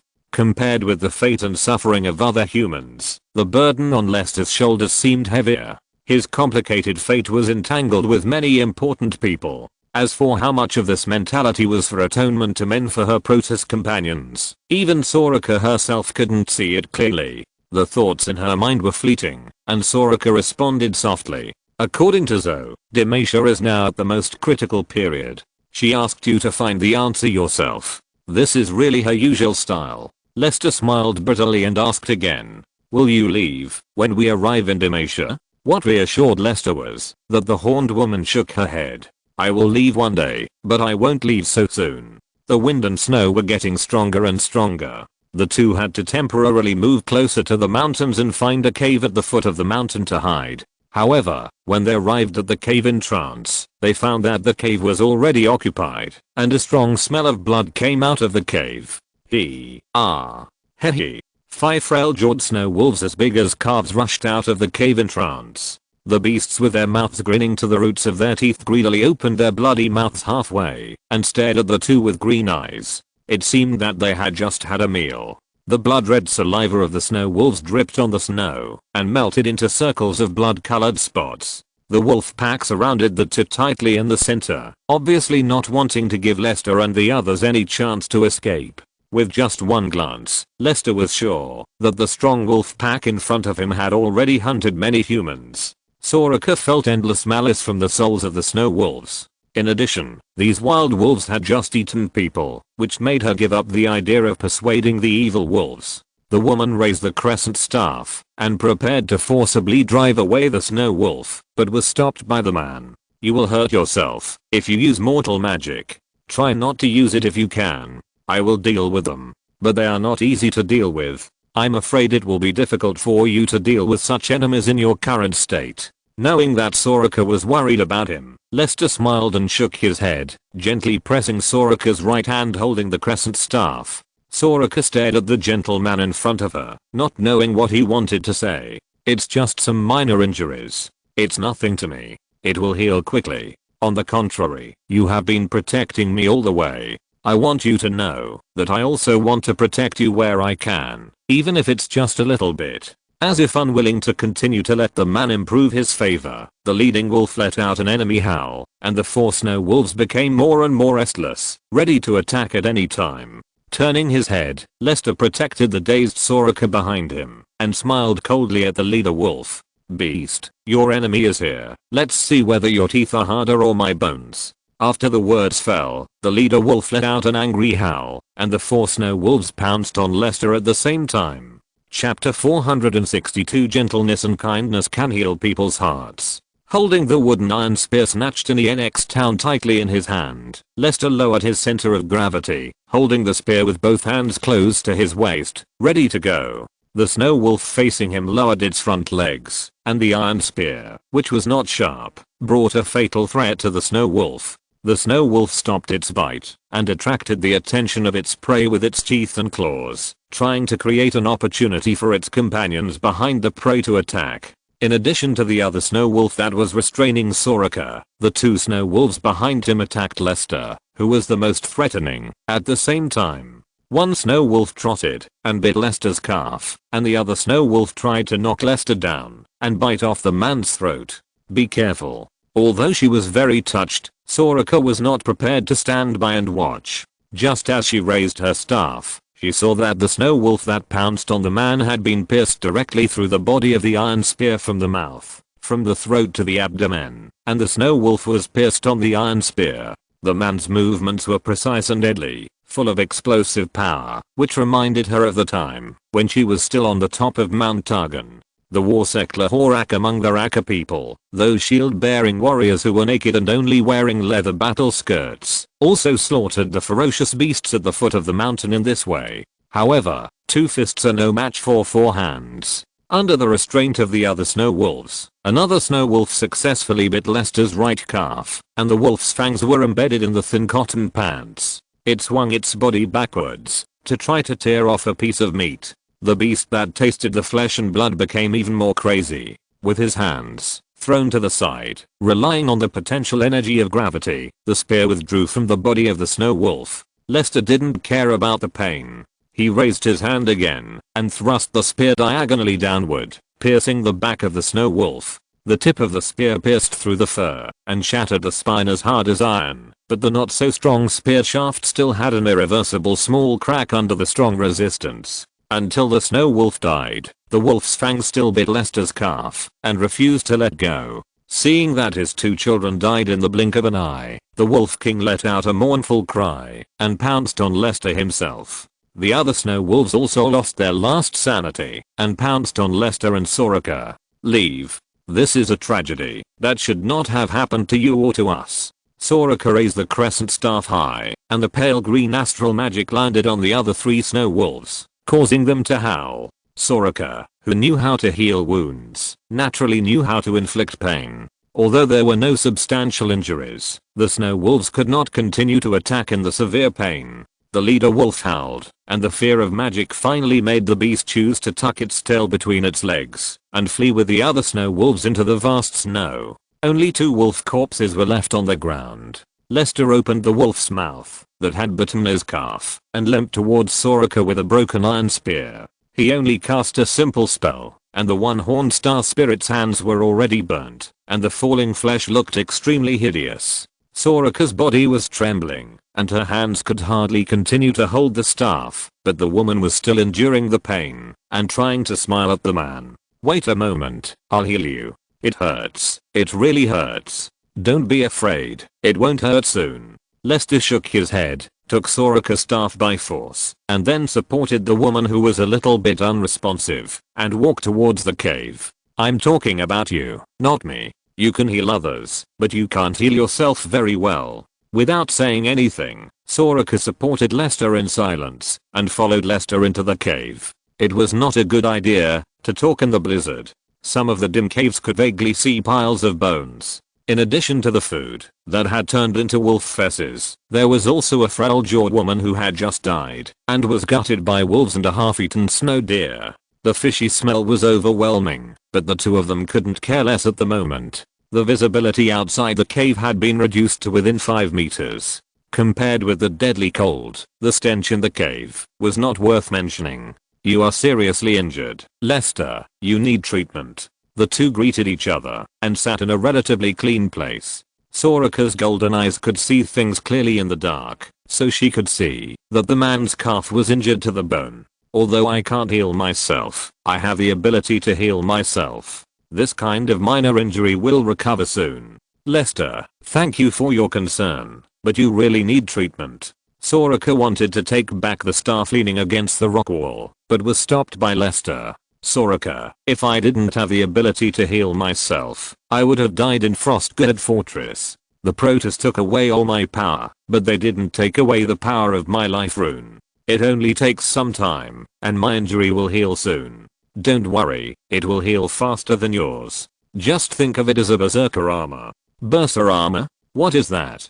Soraka was stunned. She didn't seem to have heard of such a thing. With a wry smile, Lester took out some bandages and ointments from the bag he had prepared in the NX town. He then took Soraka's scarred hand, unscrewed the ointment bottle, and began to apply the ointment to Soraka. The dark green ointment was bought from an old Freljord man, and the gold coins used as a trading item were robbed from Freljord bandits. No matter where you go, you can always find some locals who like to bully outsiders. Unfortunately, this time the old bird in the NX town ran into Lester. After being blinded, the relatively wealthy bandits provided Lester with a lot of support funds. At least the old bird saved his life, of course. This was Soraka's credit. As for whether the blind bandit could survive in the NX town, that was none of Lester's business. The outlaw armor is a magical equipment. Wearing it can enhance your self-healing ability. In fact, I have never seen such a thing. I have only heard of it. Soraka was listening attentively. When she reacted, her hands were already covered with cold ointment. She raised her hands, and her palms were protected by clean white cloth strips, just like wearing a pair of warm gloves. Staring at the man who was still telling the story with her bright eyes, Soraka lowered her head, a little at a loss. She finally understood that the man was using the story to divert her attention, just like what she often did for others. The reason why she didn't react was just because it was the first time such a thing happened to her, and she was a little uncomfortable. In fact, listening to the story from the man's mouth did make Soraka forget the pain caused by her hands for a short time, and after her hands were bandaged, the pain had become insignificant. Lester, what about you? What? The unexpected question made Lester stunned, and then he realized what Soraka meant and smiled softly. I'm fine. I won't feel any pain, if you can talk to me. The rest will heal on its own. Chapter 463 Night in the Cave. After confirming that Lester's calf injury was indeed improving at a visible speed, Soraka completely gave up the idea of helping the man with treatment. Before it was completely dark, Soraka witnessed the Lame man setting up a fire in the cave and skewering the clean snow deer meat with dry branches. From going out in the wind and snow to finding dry firewood to grilling the deer meat, the man did it all by himself. Looking down and comparing secretly, Soraka found that the man's ability to survive in the wild was much better than hers. Handing the grilled skewers to Soraka, who was hugging her legs and looking down, Lester patted the fur backpack thrown on the ground and seemed to be in a good mood. These beasts have eaten a lot of people. Judging from the remains, there are at least 5 people. I just searched in the cave and found a lot of useful good things. Maybe we can use them on the road. Come and eat it. It tastes better when it's hot. It won't taste good when it's cold. Soraka raised her head and tried to hold the branch with her clumsy hands. After 2 failures, the man directly handed the piece of meat on the branch to her mouth. The woman looked at the man, but the man smiled. Aren't companions supposed to help each other? How about a taste? The cooking should be okay. Soraka opened her mouth and bit the venison piece at the outermost end of the branch. She tried to adapt herself to the strange feeling she had never had before. She didn't seem to hate the feeling of being taken care of. Poor little deer, it's still contributing to other lives even after its death. If possible, I really hope the little deer can live happily. It smells so good. Lester, you seem to have done this many times. Even I can't do it as well as you, such as roasting the meat so deliciously. You will naturally understand how to face difficulties after experiencing them more. It's just a matter of practice makes perfect. While Soraka was chewing the big piece of meat with her cheeks puffed up, Lester also bit off a piece. The fat of the venison was perfectly roasted by the flames, and it had enough fragrance without any seasoning. Lester was quite satisfied with his craftsmanship this time. Does this have anything to do with your other life? If my question embarrasses you, I apologize. It seems that your Protoss companions understand my origins and have told you these things. In this case, there is no need to hide anything. I just hope you can keep my secret and don't tell others. After all, you also know that your Protoss friends and I are in a hostile relationship. By the way, can you sense your Protoss companions now? I mean, am I being monitored by them? No, in fact, they all have their own things to do and rarely watch a mortal for a long time. That's good. Seeing Soraka shook her head solemnly, Lester told the story of his previous life. In the current predicament of having almost nothing, only Soraka can help Lester relieve his depressed emotions and find a trace of identity with Runeland.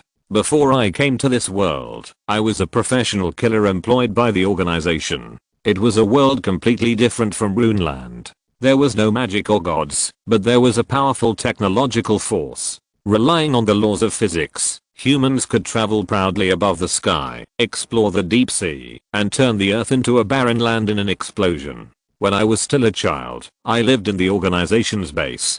The organization taught me how to survive, taught me various skills, and taught me how to kill people efficiently and secretly. My instructor said that I inherited the masculinity of my Chinese father and the tenderness of my Russian mother, and my first mission was completed in a city built on ice and snow, which was called Russia by other countries. In addition to the game of League of Legends, Lester told many stories of his previous life. The man patiently explained the terms that the woman could not understand, and the woman was addicted to the other world described by the man, and was horrified by everything in the other world. Unknowingly, the night was deep, and only the fire was still lit with a no longer bright fire, and it made a crackling sound from time to time. Soraka, who was used to sleeping at night, had already fallen asleep tiredly. The woman's head rested on Lester's shoulder, with a peaceful face, as if she had forgotten that she was on the dangerous Freljord Icefield. If you can always rely on others to enjoy comfort and happiness, who would be willing to stand in the majestic wind and rain and move forward alone?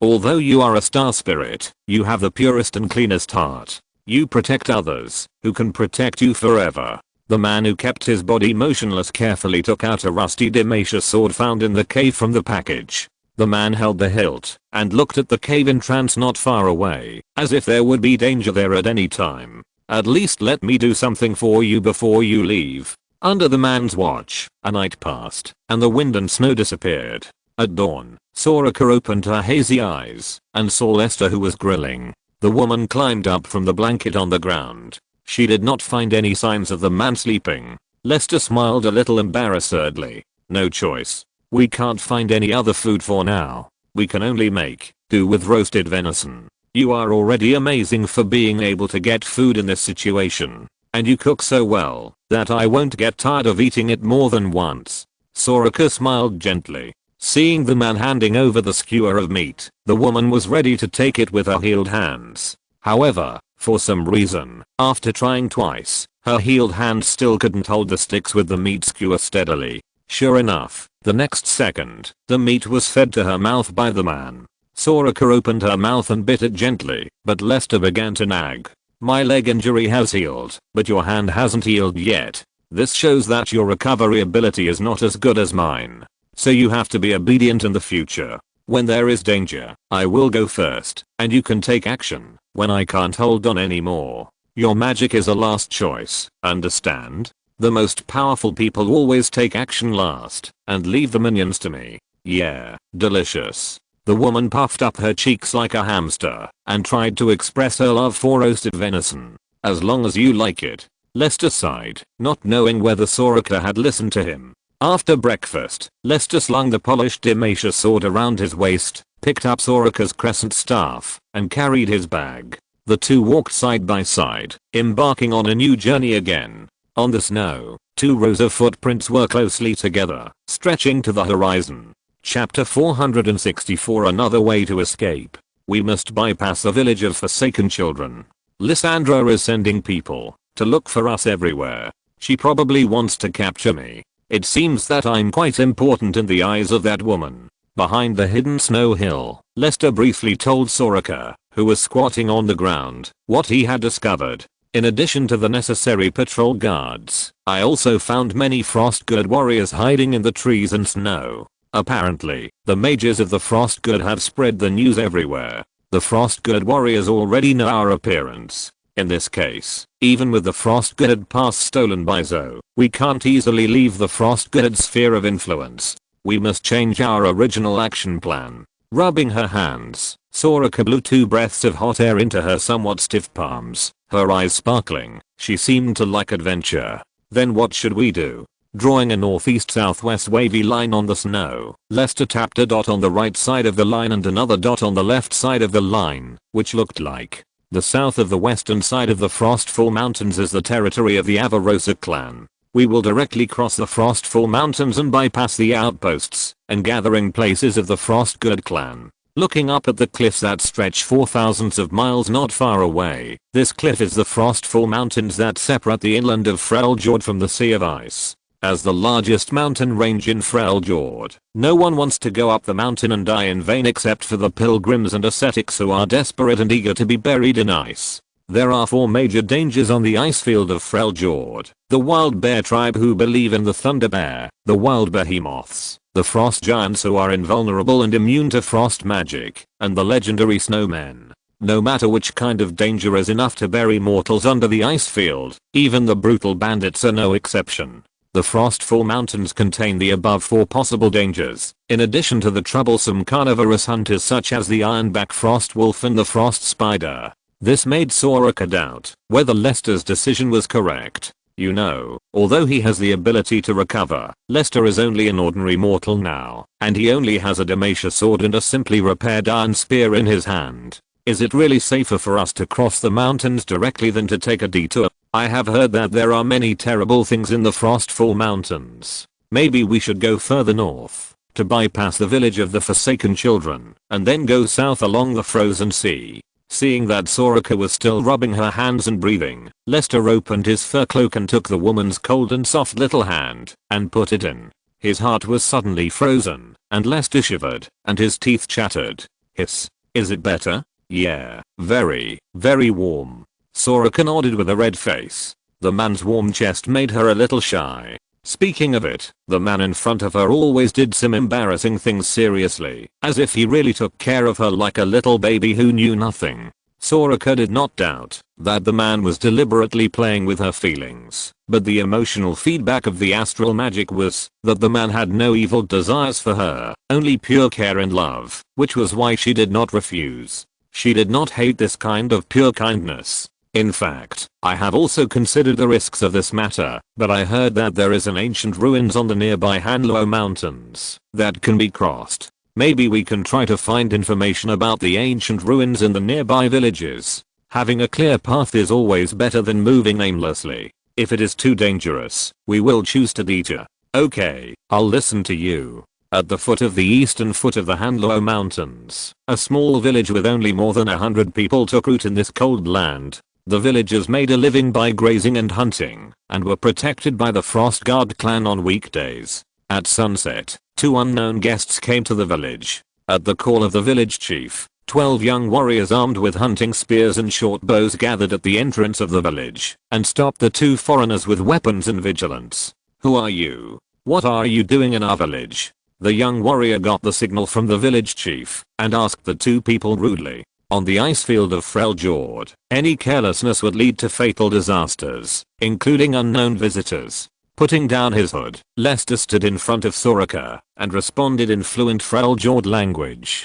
We are from the Damo Plains, and have no hostility towards you. While purchasing some food, we also ask for information. If the information is valuable, we will not treat you unfairly. Waving to the young warrior, the strongest village chief stood up. Foreigner, what can you give us? You are not far from ENX town. I think you should need these things. This money can be exchanged for a lot of good things in ENX town. Lester threw the heavy money bag into the air and smiled. Of course, in order to avoid unpleasant things, our transaction will be carried out at the entrance of the village. In this way, my mage companion can also have a relatively safe environment. What do you think? After suppressing the greed in his heart and observing the two people at the entrance of the village again, the village chief said in a deep voice, "Young man, what do you want?" "Some food that is easy to store and news about the ruins on the Coldfall Mountains." Frowning, the village chief called people. "Call Nageta. The village has raised him for so long, and it's time for him to make some contributions to the village." I hope what he said is true. When they left the village, the two people had become three people. The old frail-jawed man named Nageta joined the team. The team's marching goal was the Coldfall Mountains. In Lester's opinion, this old frail-jawed guide was a little crazy. "Old man, you said you know about the ruins. Have you really been there?"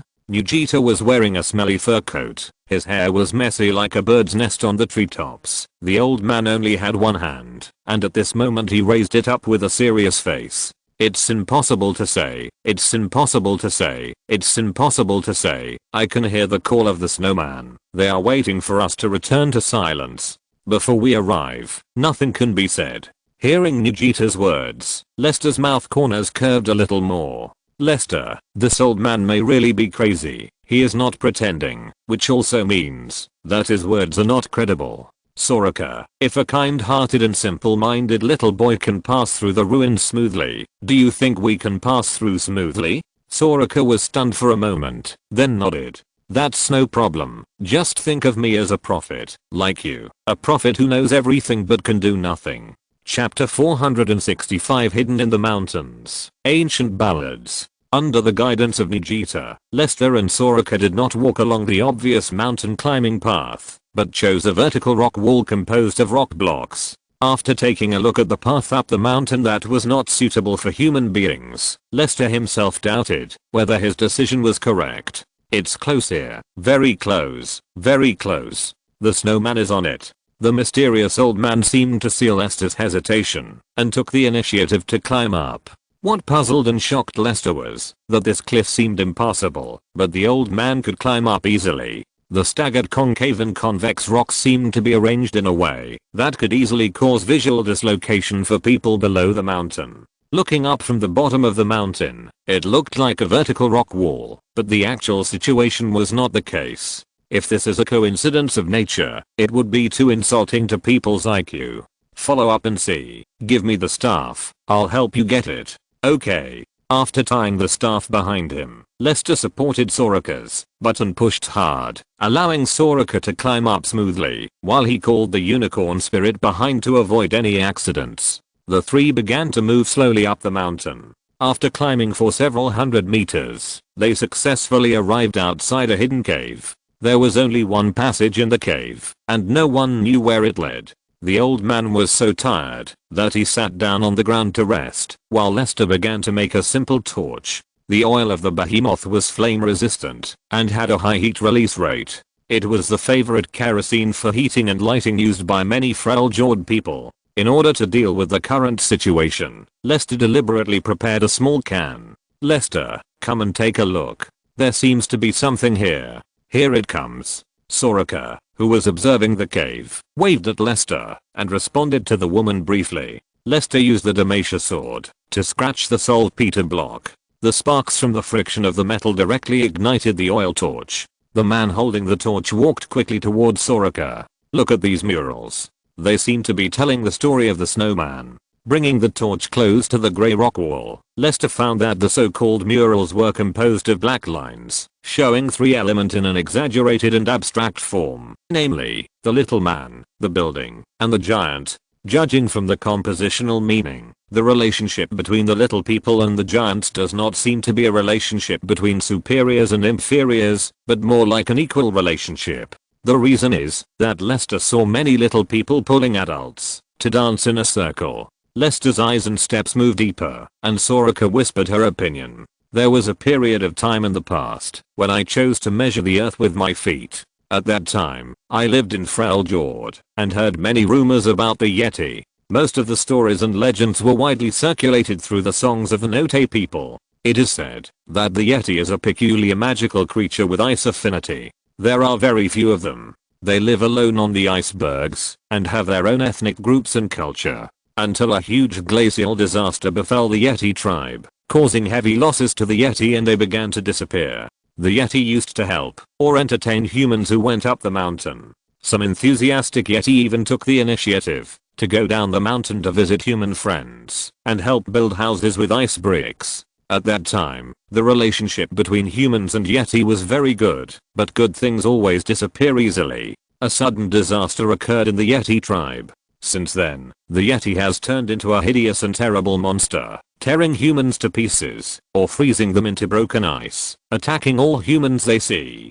Soraka's hand stopped at the last part of the mural. Adults and children were dancing happily around a city built in the cracks of the mountain. A shining stone was held high by the largest adult, shining brightly. This harmonious and happy relationship was exactly what Soraka pursued. Unfortunately, the former beauty had turned into a cold mountain wind and withered with the ice and snow. So, this mountain passage is likely to be the entrance to the Yeti ruins. We are not mistaken, and Old Man Nujita is not crazy. He really came here. Yeti. Sharp claws tearing up all flesh and blood. Yeti. Bloody mouth devouring human souls. Spare my life. Spare my life. The old man behind him began to kneel down in front of the dark passage, as if there really was a Yeti in the darkness coveting his soul and body. Anyway, beauty and kindness are the qualities of the snowmen in the past. If there are still snowmen living in the ruins, we must be careful. After a rest, the three continued on their way.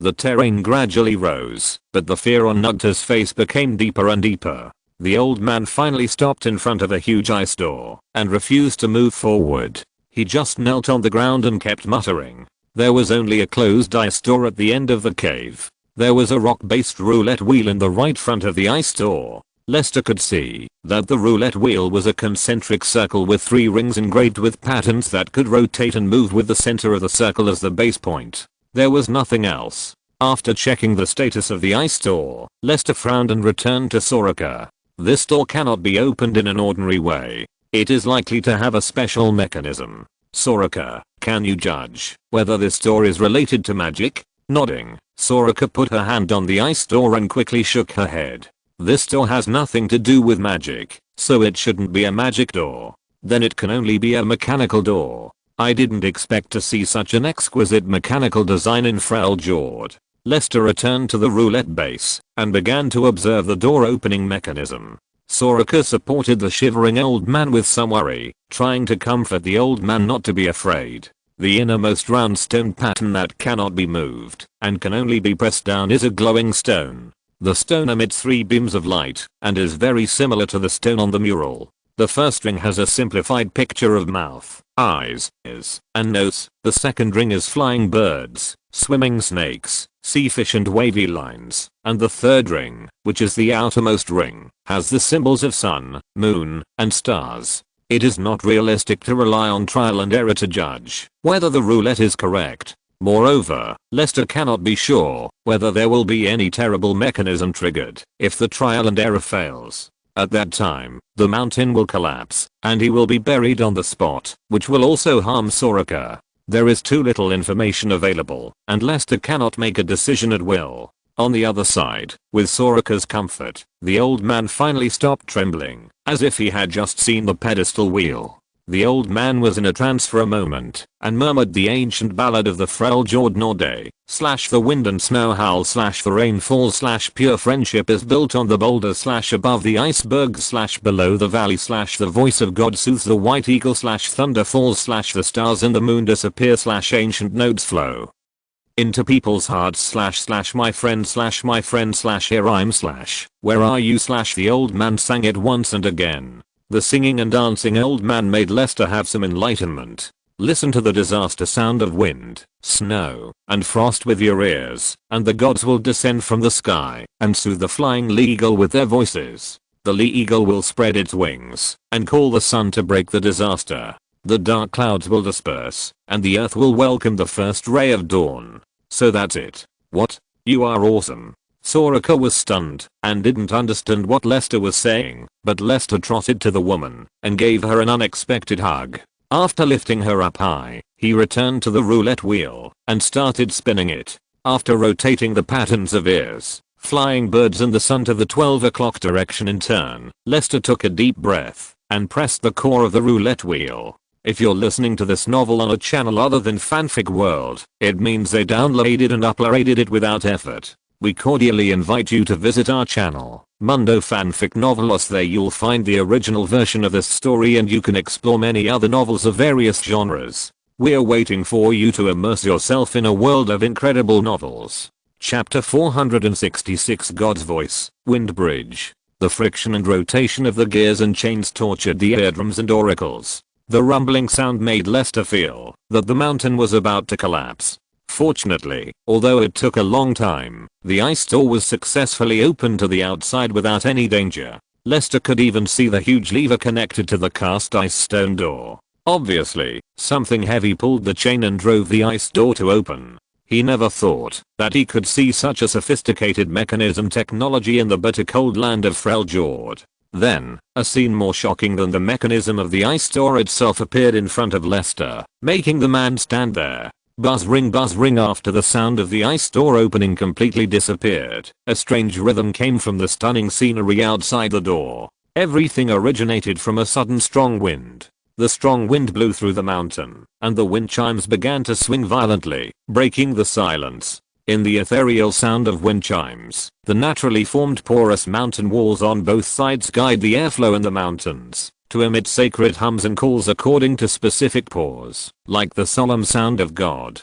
The whole cliff is like a giant mountain flute made by nature, and the mountain wind blows to produce a melody that makes people's legs weak and want to worship. Under the 10,000-foot ice cliff is a bottomless crack. The ancient wind chimes are shaking and spinning in the mountains. A floating stone bridge less than half a meter wide spans the 100-meter mountain stream to the opposite cliff. There is only this one road between the 100-meter mountain cliffs, which can be said to be a blessing for people with acrophobia. In addition, the bridge is located at the wind outlet. If you are not careful, you will fall off the stone bridge and become a decorative pendant on the ice cone. After more than 10 seconds of whistling, the air holes in the mountains returned to calm, and the wind chimes stopped ringing. The mountains returned to calm, but this calm was soon broken by the strong wind. The shocking mountain sounds accompanied by the wind chimes came again, over and over again, never stopping, like the anger and roar of the moody gods. The harmonious beauty of man and nature far exceeded Lester's imagination.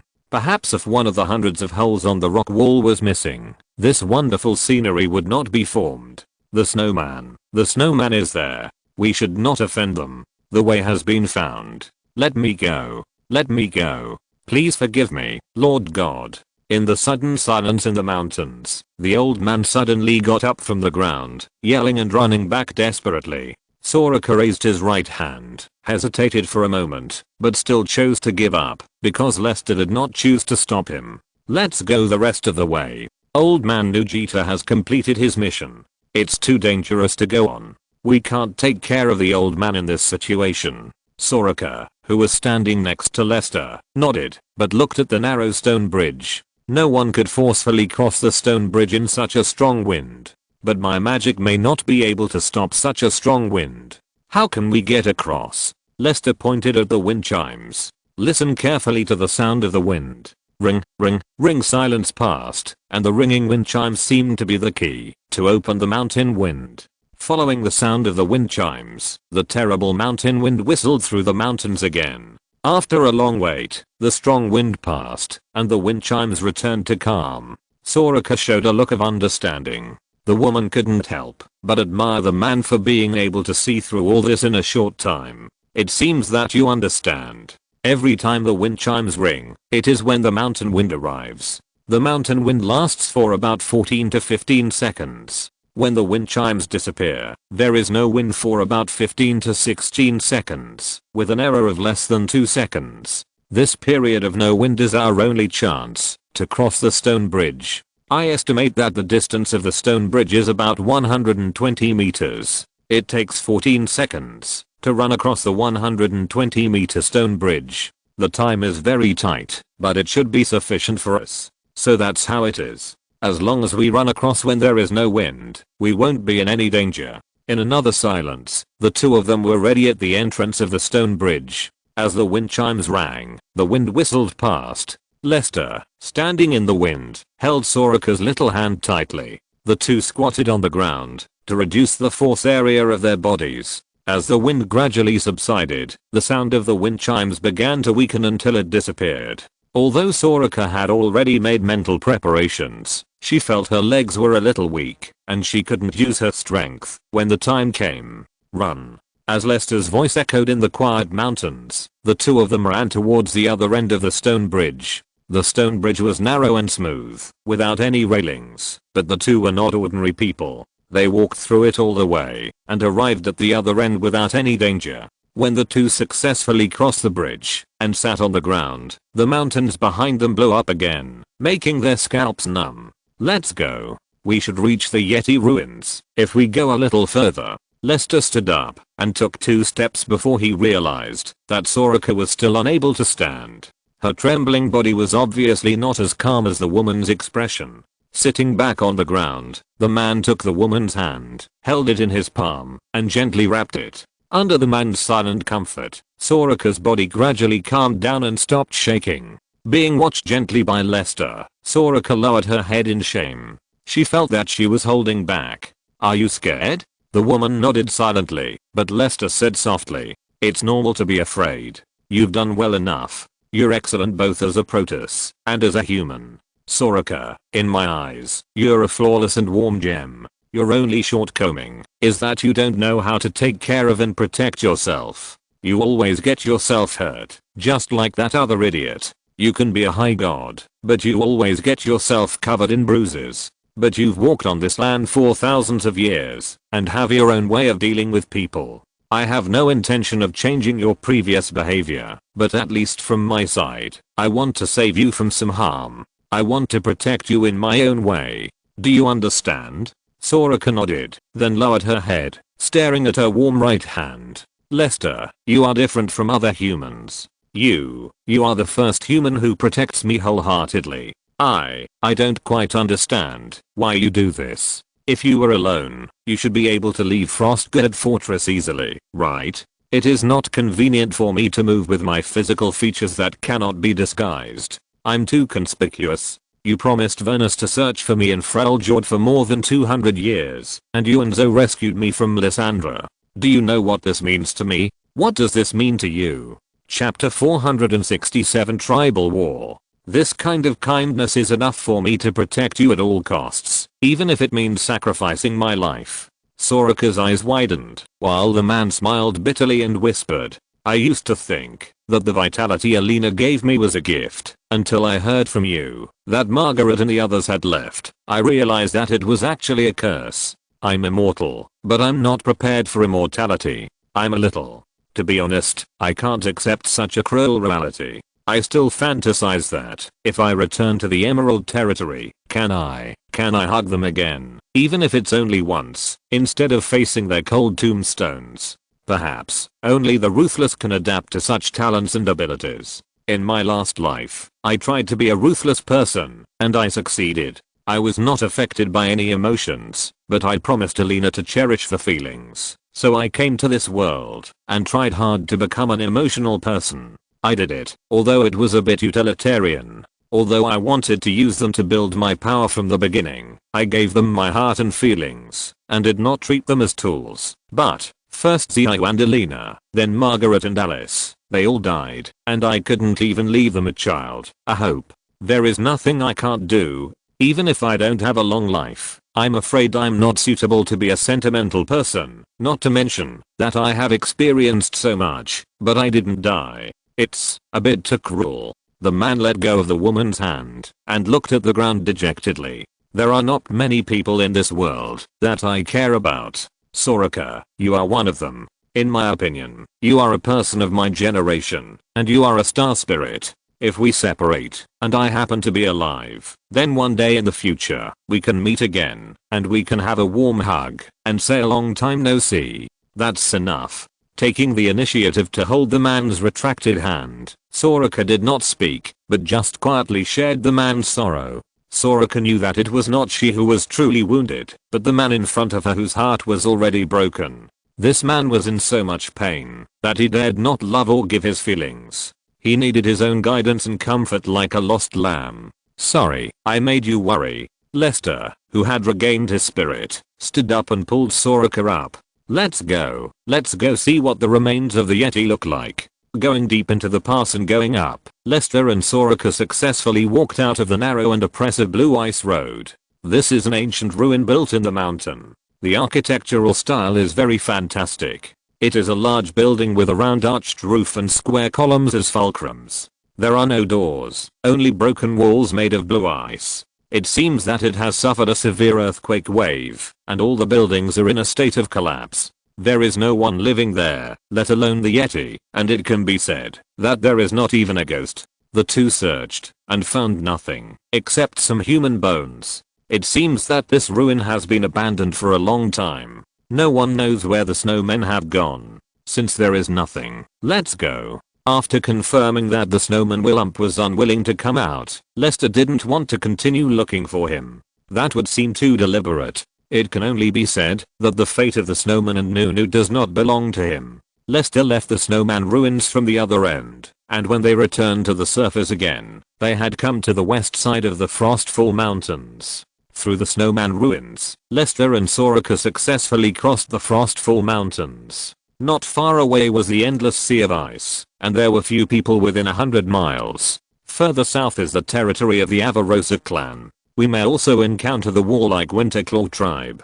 Generally speaking, it is better than going against Lysandra. The way down the mountain is much easier than the way up the mountain. Supporting each other, Lester and Soraka embarked on the journey to the south. "Hurry up, you useless bunch." Mabel said that if you delay, you will all die. Along the coast of the Sea of Ice, dozens of Iron Chain Wolf ships of the Winterclaw were loaded with materials looted from the south. Hundreds of naked slaves slowly moved the things on the ship to the outside of the dock under the supervision of the Winterclaw warriors, and another group of slave laborers transferred the heavy materials to the cart, pulled by the Kona beast. This batch of goods for rebuilding the settlement will be taken to the south of Whiska by the Kona beast, becoming a bridgehead for the expansion of the Ice Suns. The wooden boxes were filled with swords and weapons looted from Demacia, armor, and leather armor made by the Southerners, and most of them were pickled food that could be stored for a long time and would cut down in the south. The feud between Avarosa and the Claw of Winter has never been broken since ancient times. Unlike the Avarosa people who like farming, the warlike Ice Suns prefer to use the weapons in their hands to directly knock the weak heads open, and then choose what they need from their own spoils. For the cowards in Avarosa who violated the teachings of their ancestors, the Ice Suns will only tell the Avarosa people one truth with their weapons. What's yours is mine, and what's mine is still mine. The whip lashed on the backs of several slaves who were a little slower. The Ice Suns made other slaves speed up their work by punishing them with skin and flesh. The breath of war permeated the western coast of the frozen sea, and the village of Whiska in the north had entered a state of war.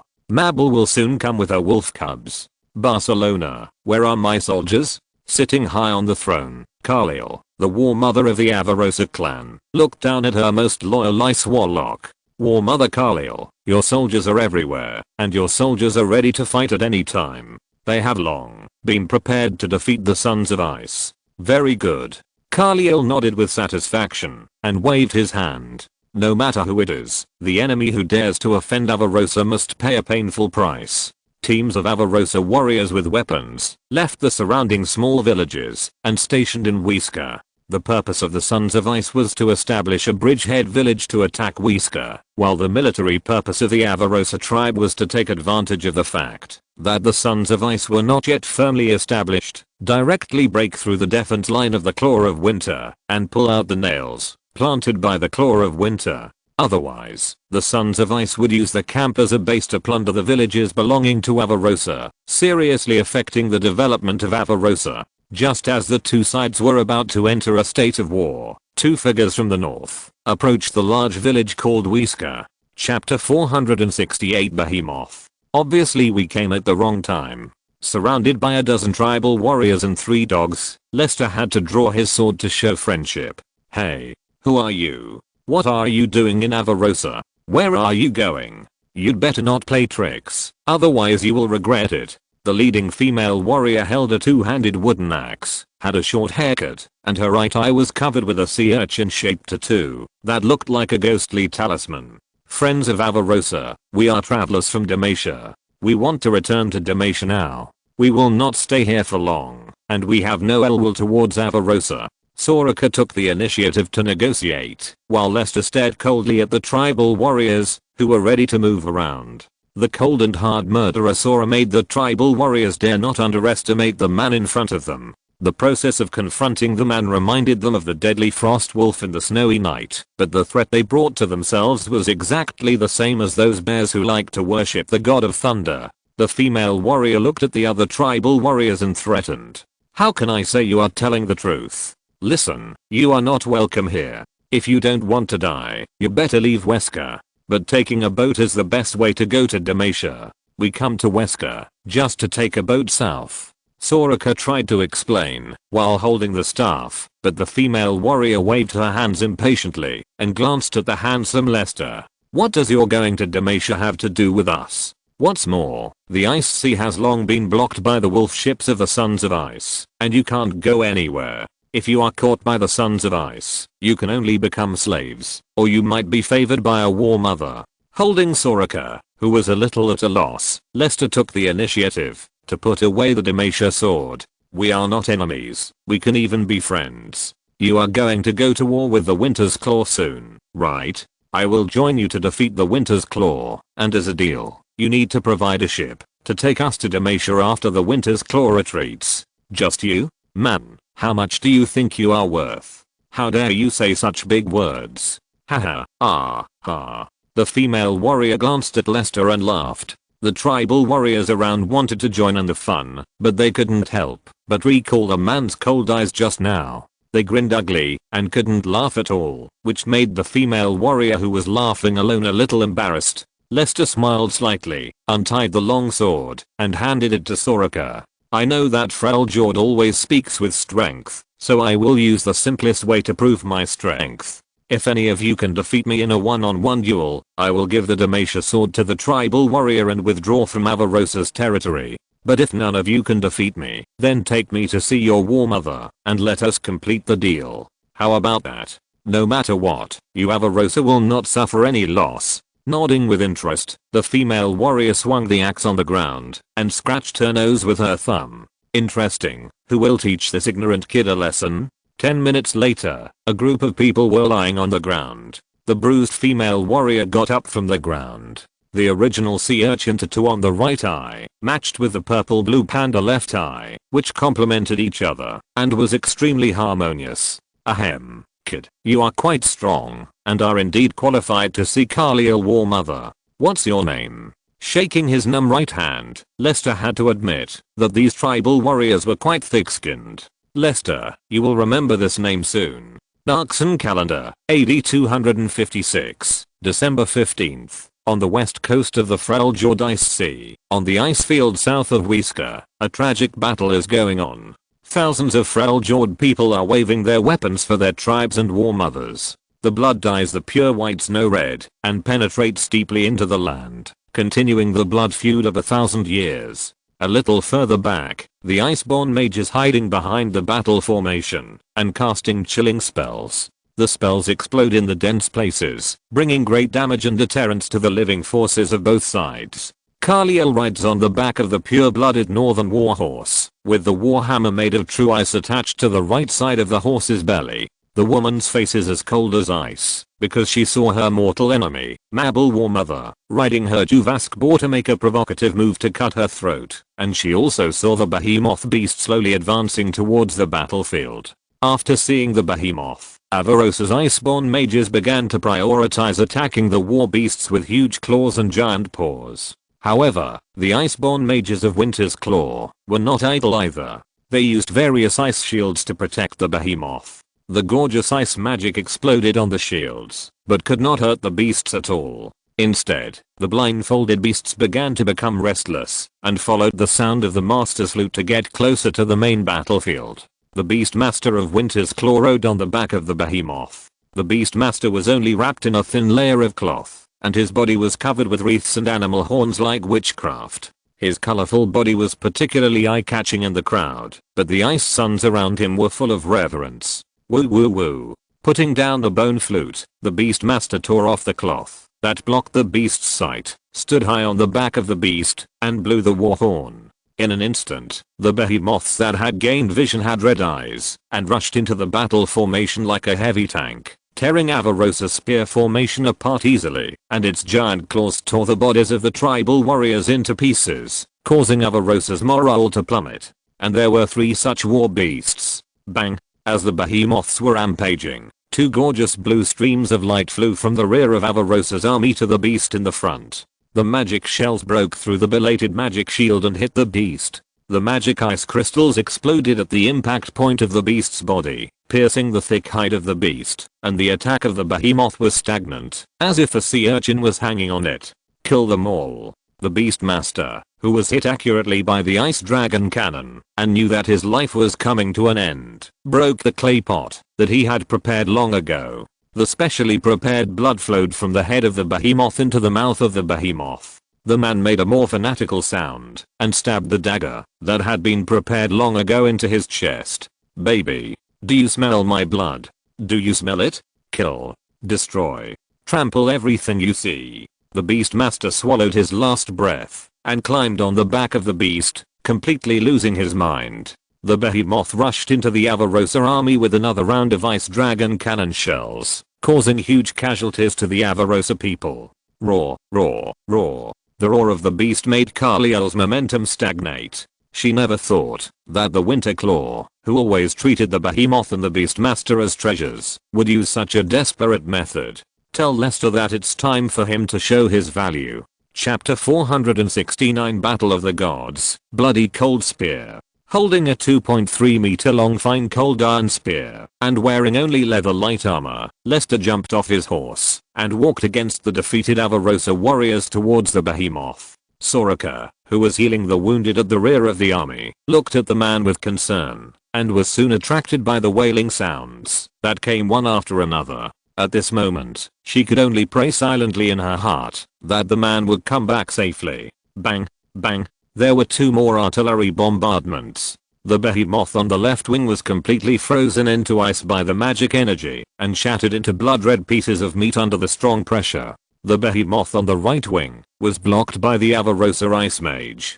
Only a behemoth that lost its master in the middle of the army was left, destroying all life in a rage. The behemoth that killed all the living people soon saw the human approaching it, roared and pounced. After a dangerous roll, Lester avoided the trampling route of the behemoth and laughed. Beast, do you know that you are as stupid as your master? You can only die in humiliation and powerless anger. Roar. The man was responded with a smelly roar. This time, the behemoth deliberately slowed down, raised its right claw to the man, and slapped him hard from top to bottom, trying to turn the man into a ball of meat paste. Another dodge avoided the slap, and the angry giant claw smashed the ground to leave a large handprint. Lester stabbed the back of the palm that was close at hand with a spear. The sharp cold iron spear pierced a small blood hole, forcing the behemoth to retract its right claw and use its left claw to launch a sweeping attack. Lester, who had no way to avoid it, lay on the ground.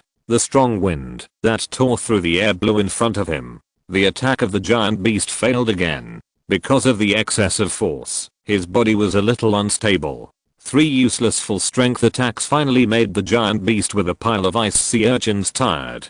Staggering, the giant beast lowered its head and tried to recover its strength by panting. Naturally, he would not miss such an opportunity.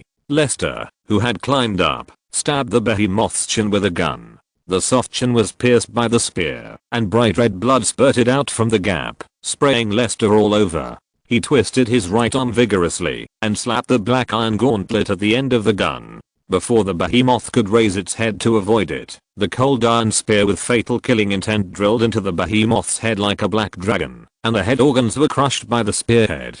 The behemoth struggled weakly twice and fell heavily to the ground. Until then, the warriors of the Winter Claw, who were afraid of being accidentally injured by the behemoth, came to Lester belatedly. They looked at the man who had turned into a bloody man with cold hands and feet, and then looked at the dead behemoth, a little at a loss. In front of hundreds of Ice Sons, Lester grasped the blood-stained spear on the chin of the behemoth and slowly pulled it out inch by inch, letting the Ice Son's heartbeat beat along with the bloody spear. The slippery spear emitted steaming heat in the cold, making the man's bloody face a little blurry. He casually tore off a piece of cloth from the dead man. The man with a strong body began to wipe the scalded cold iron from the end of the spear to the tip of the spear until the tip of the spear stopped dripping with blood beads. He casually threw the linen strip that was enough to squeeze out a lot of blood on the dead man's face. The bloody gauntlet had already grasped the cold iron spear again, ready to drink blood again. The man's eyes swept over the hundreds of tribal warriors holding weapons and began to move.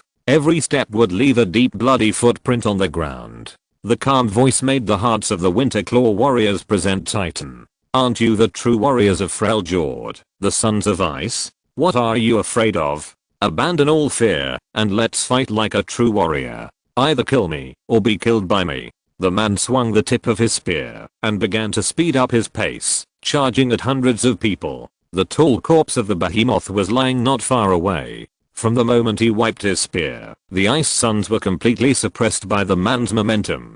The Winter Claw warriors, who believed in the supremacy of bravery, could not accept the cowardly act of turning around and running away, and were forced to fight. The wolf turned into a sheep, and a tiger that had just finished hunting and was still hungry pounced into the flock of sheep. In just a face-to-face encounter, the cold and hard tip of the cold iron spear took the life of an Ice Son.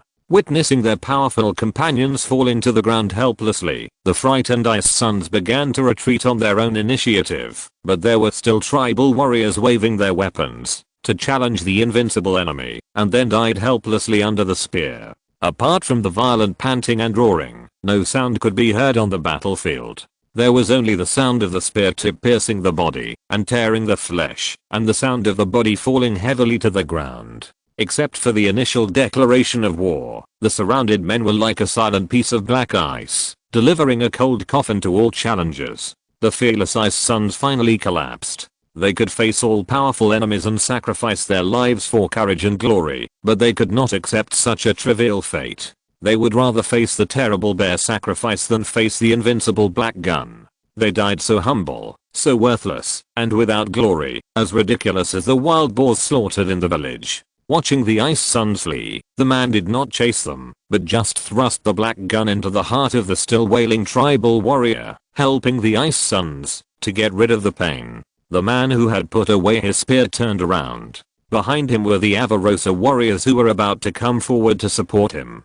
Being watched by the man, the warriors who were halfway through the charge instinctively stopped and lowered their breathing. They lowered their heads to avoid the man's sight in a posture of standing at attention, as if doing so would make themselves safer. The behemoth is dead, and the rest is up to you. The stagnant and oppressive atmosphere continued until the man spoke. Lester, who had avoided the tribal warriors, rode back to the main camp. The Avarosa warriors began to breathe heavily, and even the desire to pursue them faded a lot. Seeing that there were still a few people pretending to pursue them, the female warrior who finally calmed down her emotions shouted loudly, "Idiot! Didn't you see that the enemy has retreated? What are you chasing? Do you want to die? Hurry up and come back." The dozen or so warriors retreated in disgrace, but no one present found it funny. Everyone's heart was heavy and indescribably depressed. If you had half the courage of Lord Lester, you wouldn't be unable to find a husband who loves you. You are such a useless person. The swearing female warrior glanced behind her, but she didn't see the man who made her heart beat faster. Her face fell. At a higher position, the Winter Claw war mother Mabel, who witnessed the defeat of the 100-man army with her own eyes, patted the Juvask boar under her crotch. She didn't feel the pain of defeat at all. The woman rubbed the boar's back with blurry eyes, making the boar a little uncomfortable with the sudden unique smell. "Silverback, I think I have found the most valuable wife. Our children will definitely unify the Freljord, and I will be the greatest war mother." Chapter 470 The Guardian of Fools guards the fool. You, who is the fool? With the help of Lester, the Avarosa tribe recovered and began to take the initiative to attack. The Winter Claw chose to shrink its defense line. The long tug-of-war lasted until the arrival of the spring of the second year. The unfinished base of the Winter Claw was removed by Avarosa. It was said to be removed, but it was just burned to ashes by Mabel's men. The Winter Claw would not be stupid enough to leave the supplies to its enemies. In March, seeing that the war mothers of the two largest tribes in Freljord had no intention of stopping, the Ice Warlocks of the Frostguard tribe had to take the initiative to mediate the war. They did not want to lose the true Ice and Mage resources supported by the Frostguard. Mabel and Carliel could only stop the war. The entire west coast of Freljord returned to peace and began a new year of recuperation and active preparations for war. Lester did not know that his whereabouts had been discovered by the Winter Claw. At the small dock of Whisker, Lester and Soraka boarded a small boat heading south, bid farewell to their enthusiastic Avarosa friends, and drifted south along the Sea of Ice. The sea was sparkling, and floating icebergs in the far north could be seen in the distance.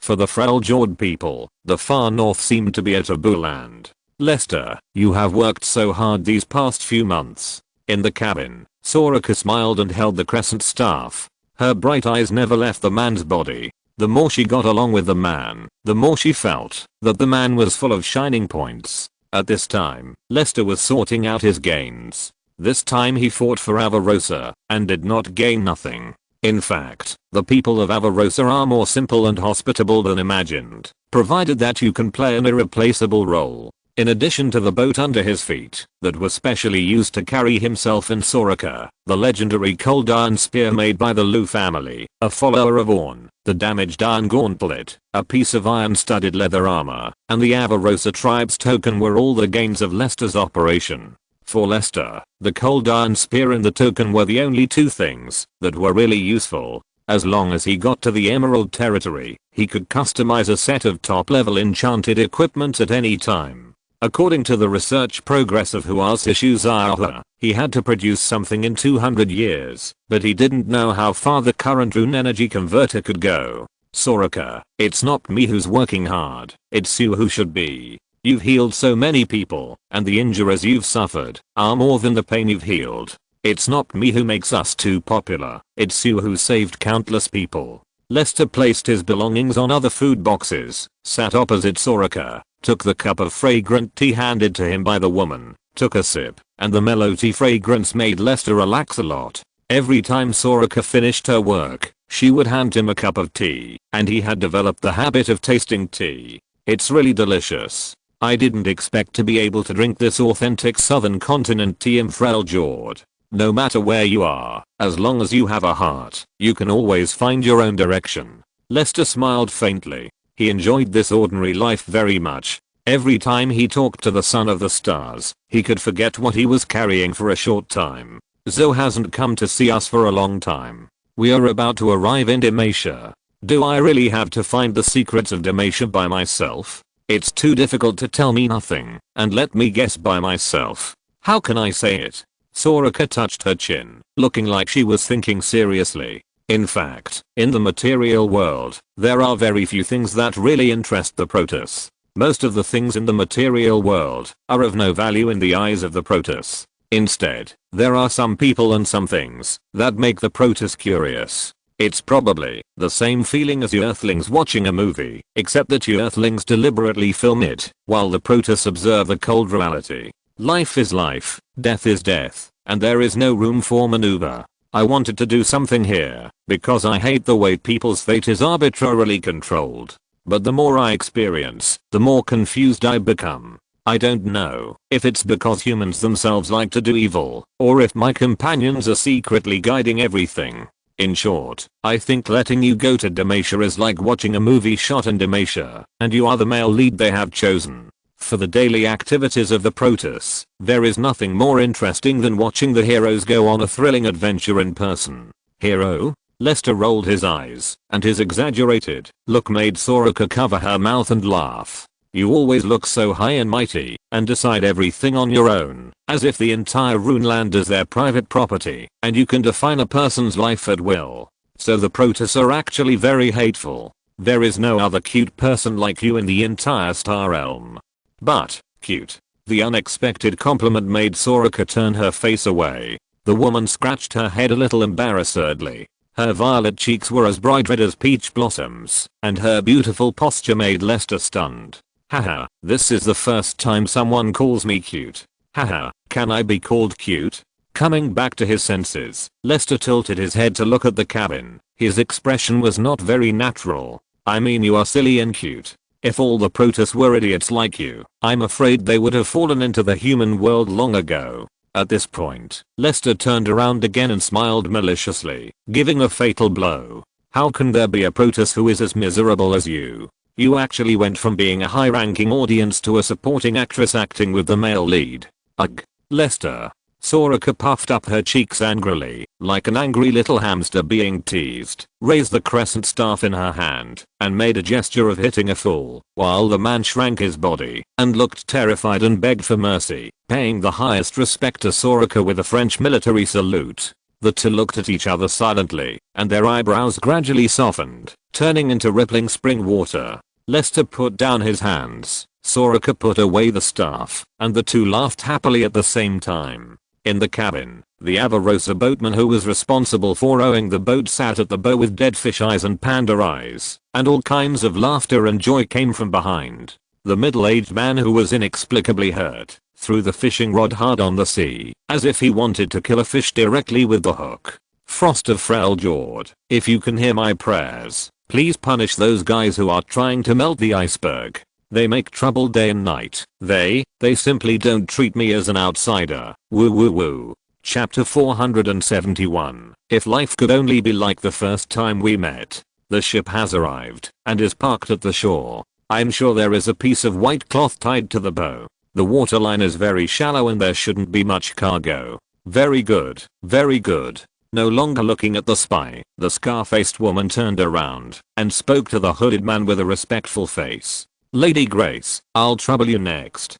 Don't worry, you will get the same reward as you deserve. This is the promise of War Mother Mabel. Well, lead the way. The old voice of the Ice Warlock reminded Scarlet of the sharp and evil cry of the night owl she heard when she was a child on a moonless night. Scarlet shuddered and the rumor emerged in her mind. Legend has it that the Ice Warlock in front of her is an immortal old monster who prolongs her life by sucking the blood of beautiful girls. While promoting and implementing the will of the Frost Queen Lysandra, she also often takes private jobs to collect some portrait gold coins circulated in Naxos. These gold coins with portraits are extremely rare, which is also an important bargaining chip for this secret transaction. I don't know whether it's true or not, but it's better to keep a distance. I don't dare to deal with the witch, but I can still control an old fisherman. Old Hodge, you go and lead the way for Lady Grace. If anything goes wrong, I think you should know the consequences.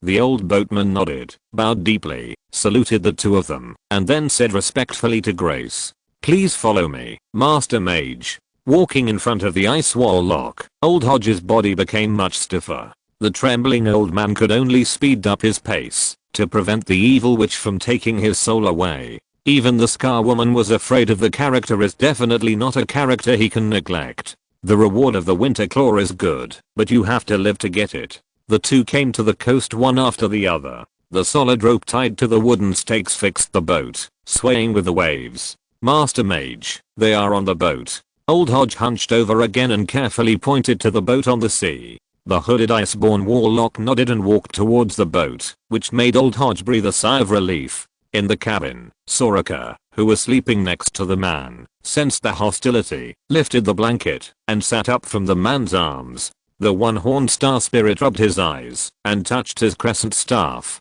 Soraka didn't need to remind him. When Soraka made a move, Lester had already opened his eyes, sat up quietly, and began to put on the simple armor. No matter how useless the iron-studded leather armor was, it was better than not wearing armor. I'll go check it out.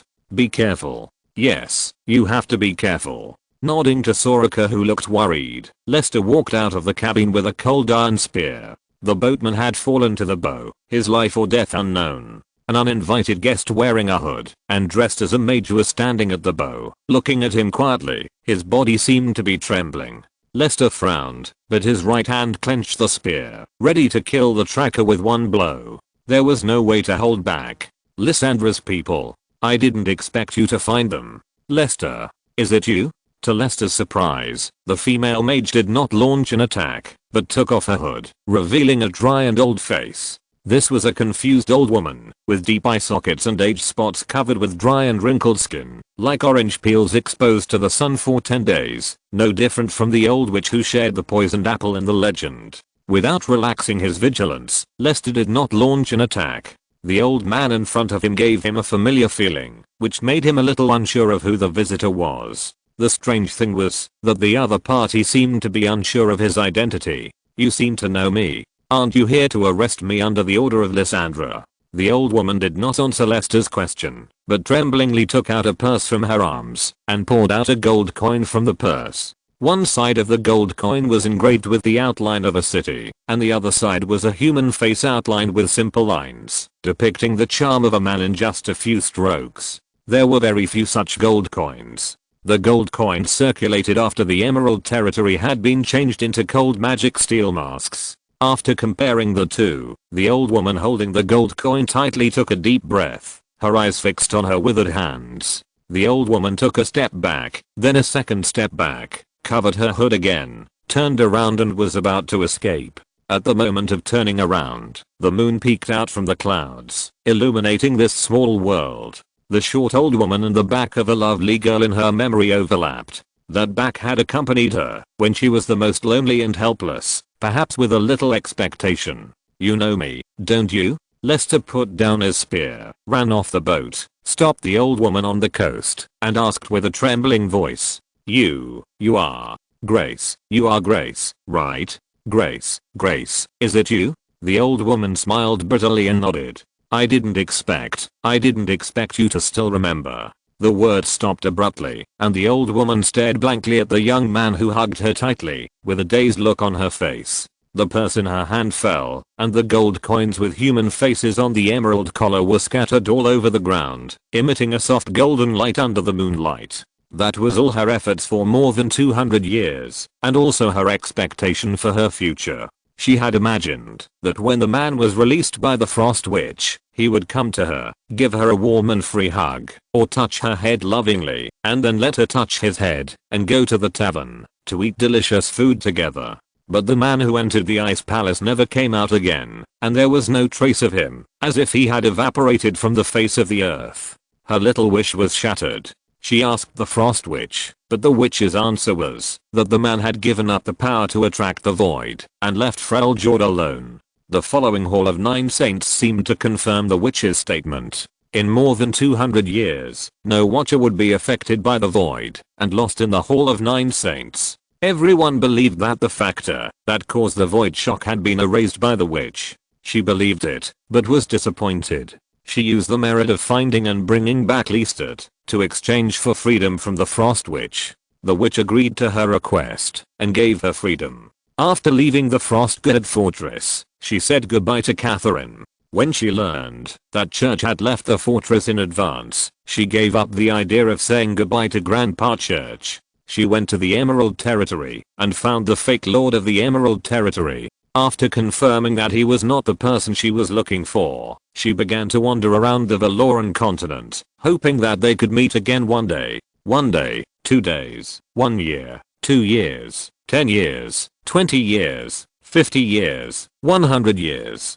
The ice blood and the ultimate magical power gave her a long life, and this wealth was not endless. In addition to disappointment, she could not find anything. She gave up and returned to Freljord and returned to Lysandra. She chose to express her grief in another way. She used all her savings and wealth to collect gold coins with men's faces printed on them. These gold coins contained her lifelong thoughts and emotions, but at this moment, the gold coins were scattered all over the ground. She saw the unreachable man again and got the hug she had always dreamed of, but she had become an ugly old woman with a disgusting appearance. She would rather continue to live numbly in this world with nothing than to let the man see her ugliness. Let me go. Grace opened her mouth and heard a sharp and hoarse voice in her ears. She pushed the man who was hugging her in resistance, just like resisting herself. Let me go. I'm sorry. It was Lysandra who locked me up. I'm sorry. I didn't escape earlier. Grace, why are you so stupid? Why did you choose me? I'm not worthy of you doing this. The man burst into tears and hugged the old woman tightly, crying like a wronged child. The old woman was stunned. Her eyes became a little cloudy and finally raised her stick-like arms and patted the man on the back. Just like when the man was still tied up by the cow tendon rope, she hugged the man and smiled bitterly. Maybe it's because, after meeting you, I can no longer see other people. Chapter 472 Love buried on the cliff. Flowers blooming on the other side. Grace left anyway. Lester tried to stop her, but the old woman threatened to die, so the man had no choice but to let go. He could only watch the old woman resolutely disappear into the darkness. He knew that this was the last time he and Grace would see each other, a true farewell. Two people, one heading south, one heading north, one going back to Frostgard Fortress, the other heading to Demacia. The two never met again, like parallel lines that do not intersect. There are only two meetings in life, and the beauty of the two meetings only brings unforgettable pain. The collapsed man swallowed everything in embarrassment. After confirming that the boatman was just fainted, Soraka came to the bow. The woman witnessed everything, wiped her wet eyes, knelt on the ground, clasped her hands devoutly, and bowed her head to pray to the stars. The ground was still littered with the human-faced gold coins that Grace had collected. Lester lay on the ground, picking them up one by one. When he could no longer hold them, they fell to the ground again. The man's blurred eyes could not see the faces on the gold coins, and he could not tell whether they were tears or something else. The man with snot and tears crawled around on the shore like a blind man, crawling around, unable to see anything, unable to grasp anything, and doing useless movements over and over again. Margaret, Meredith, GC, Tally, Xiao, Huangsu, Vernis. The girl's smiles appeared in his mind and turned black and white in the blink of an eye. In the past, he was in pain because he had not said goodbye, but now he was sad because of saying goodbye. The cruel fate made the man lie on the shore, with the gold coins in his hands scattered everywhere, and the man buried his face in the cold stones. No matter how hard he tried to pick them up, he could not go back to the past. In the failures again and again, the suffocated man tried to accept this. Lord Grace, spare me, I can give you my. On the cliff by the coast. Without giving Scar a chance to beg for mercy, Grace loosened the woman's frozen throat and threw it beside the body of the fisherman who led the way. The bodies of the other 5 Winterclaw warriors had been thrown into the sea by her. Scar and Old Hodge were the next group of people to sleep in the sea. The sea would take away all the sorrow and secrets. After this, no one would know which ship Lester left on. The man would arrive safely wherever he wanted to go. This was the last thing she did for her love. With 2 plops, Mabel Warmother's confidant and Avarosa's eyeliner sank into the cold sea. The lonely old woman stood on the cliff, took off her hood, and took out the emerald collar portrait gold coin from Scar from her pocket. The night wind on the cliff was a bit bleak, with the unique coldness of Freljord and the rare humidity of Freljord inland. The face of the lord on the gold coin looked very gentle under the moonlight, as warm as a man's hug, but became indifferent after the moonlight disappeared. The old woman put the cold gold coin on her cold lips, closed her eyes, and tears flowed silently. The gold coin fell from her fingers, carrying the old woman's residual warmth, and fell deeply into the depths of the icy sea, burying the last bit of emotion and love. When the bright moon peeked out again, there was no one on the cliff. The next morning, the boatman woke up from the cabin in a daze. The middle-aged man was a little surprised and relieved. He found that he was sleeping in the cabin instead of the bottom of the boat. When he came out of the cabin, the boatman saw 2 silent people. The once warm and friendly man and the strange woman had become dumb now. They just sat on the bench at the bow. The man looked into the distance, while the violet-skinned woman stared at the man worriedly. Alas, bad fate. The boatman thought that the quiet ship would make him happier, but he soon found out that he was wrong. He was not happy, but sad because he lost his true joy and smile. The once happy boat became quiet and disappeared on the sea. In the Narxan calendar, in 257 AD, before the winter came, a swaying boat stopped at the port of Glazer. As the ice-free port closest to the west of the Valoran continent, the port of Glazer is the most important sea transit port for Freljord and Demacia, without a doubt. Thanks to the unique geographical advantages, the barbarians in the Rokfar region and the Freljord people from the north have partnered to open many taverns and casinos that provide special services in the port of Glazer.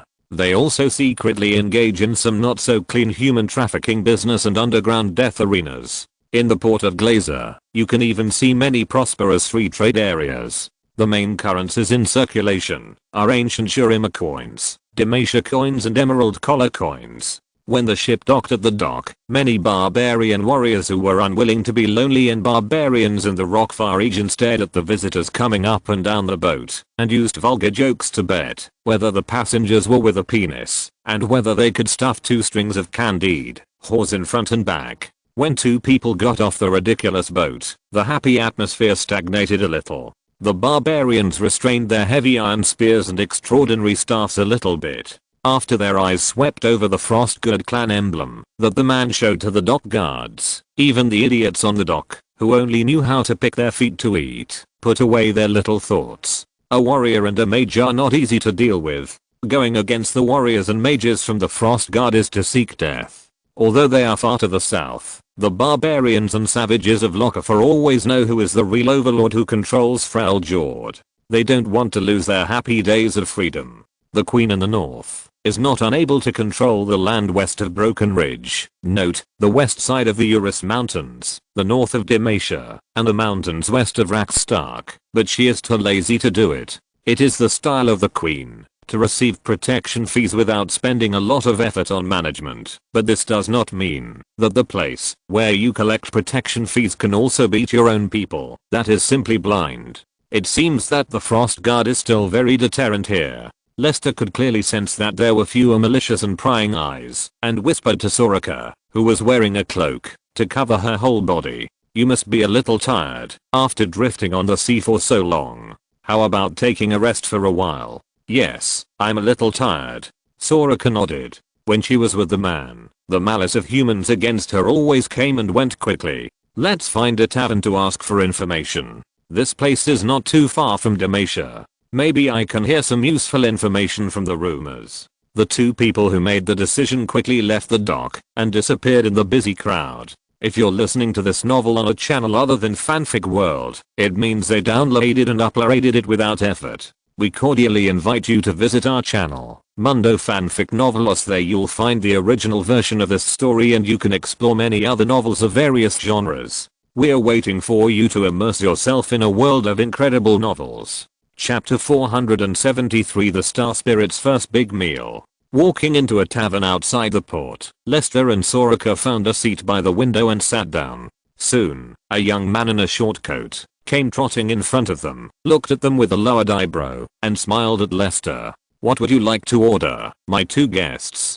What do you have here?" It just so happens that a batch of deep sea ice fish has arrived from the north, and our tavern's secret prawns are also very popular. 1 portion each. "Soraka, what do you want to eat?" Seeing the man suddenly asking her, Soraka opened her mouth and swallowed the black bread that she had long developed a habit of. "Lester, I'll eat whatever you eat." Looking at the waiter again, Lester smiled slightly. "Is there any rice here?" "Yes, it's all locally produced rice. Would you like one?" "There are 3 types, large, medium, and small. A large portion is enough, and a bottle of Nark's red wine." "Sorry, sir, we only have Demacia red wine." "Then take Demacia, and get the glasses ready." "Okay, the dishes will be ready soon." The waiter hurriedly left to the kitchen to report the dishes, after remembering the guest's menu. Looking back, Lester noticed that Soraka was a little unnatural. "What's wrong?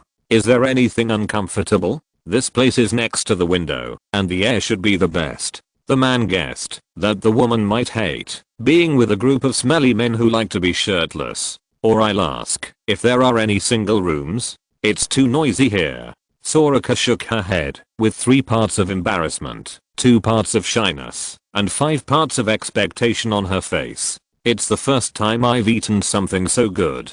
I'm a little confused about how to cook it. I haven't eaten prawns before, so I don't know how to eat it. So that's how it is." Seeing the woman lower her head in embarrassment, the man breathed a sigh of relief and decided to wait for the waiter to come over and add some rare dishes. When he was in ENX town, he really had no money, and he was also worried that Lyssandra's people would find him, so he didn't stay for long. He saved a lot of money on the journey to the south, and he was much more financially comfortable. There's no need to be particular about eating. Just eat whatever is convenient. If you don't know how to do it, I'll teach you. Don't worry about any problems. Yeah. Soraka nodded with relief, holding her staff and sitting on a clumsy wooden chair. I'll go and ask about the situation. You just wait here for the food to be served. Okay. Standing up from the chair, Lester slowed down and walked towards the counter, distinguishing the nearby conversations. I heard that the Winter Claw was defeated miserably this time. War Mother Mabel killed several of her beloved wives. Guys, this makes me reconsider whether I should conquer War Mother Mabel. Come on, guys, what other specialties do you have besides that one? War Mother Mabel's wife is not something you can become just because you want to. Drink more. Hiccup. I'll tell you a secret. Don't tell anyone else. Recently, a lot of big things seem to have happened in Frostguard Fortress. My aunt is a Frost Guard. She said that the Frost Queen killed a large number of Iceborn warlocks. It is said that an old Iceborn betrayed the Queen. Now everyone in Frostguard Fortress is in danger. No one knows what the Furious Queen will do. Hululu hululu. Hey, you're down already? Hey, this Arway is not very good. Let's keep drinking. Lester frowned and looked at the drunkard who was sleeping on the table. He gave up the intention of asking and continued to move forward. The door of the tavern was pushed open and 3 ferocious looking barbarians walked into the tavern carelessly. By the way, the Randall raiding group and the Atli war gang are preparing to head south again, right? Are you interested in crossing the Urus Mountains to rob the Southerners? The Dalmatian women that the miser Bruce robbed are too expensive. He actually asked for a silver coin at a time. I think Bruce is obsessed with money. Instead of playing with his junk, it is better to rob one for yourself. The tender and delicate Dalmatian women are most suitable for warming the bed. Why rush? There are still 2 months to prepare. Do you think those Southerners are really cattle and sheep? Don't cross the mountains and rivers and never come back. Moreover, I seem to have heard that among the forces preparing to go south this time, there are people from War Mother Mabel. If the Winter Claw chooses to take action, the Ice Warlock will definitely take action at that time. That will be a good opportunity to fish in troubled waters. Let's rush into the Southerners' village, pick up the women and run back. Don't be greedy. Your life is more important. Most of the messy news was not credible, mostly boasting. Barbarians who lacked spiritual entertainment and civilized etiquette gathered together, and their minds were full of yellow garbage and they were looking forward to burning, killing, and looting. Lester quickened his pace and came to the counter to order a few more dishes. The noise behind him seemed to be much smaller. The man turned his head and took a look. He silently hid the 13cm long single-edged cheese knife on the counter behind him and walked in the direction he came from. 3 burly men with braids and one-handed axes on their waists surrounded Soraka, and the big man in the lead had an evil smile on his face. Purple-skinned mage girl, don't you feel lonely alone? Come and have a drink with the buddies? I've seen a lot of normal people, but I've never seen a girl as beautiful as you, and I just like you.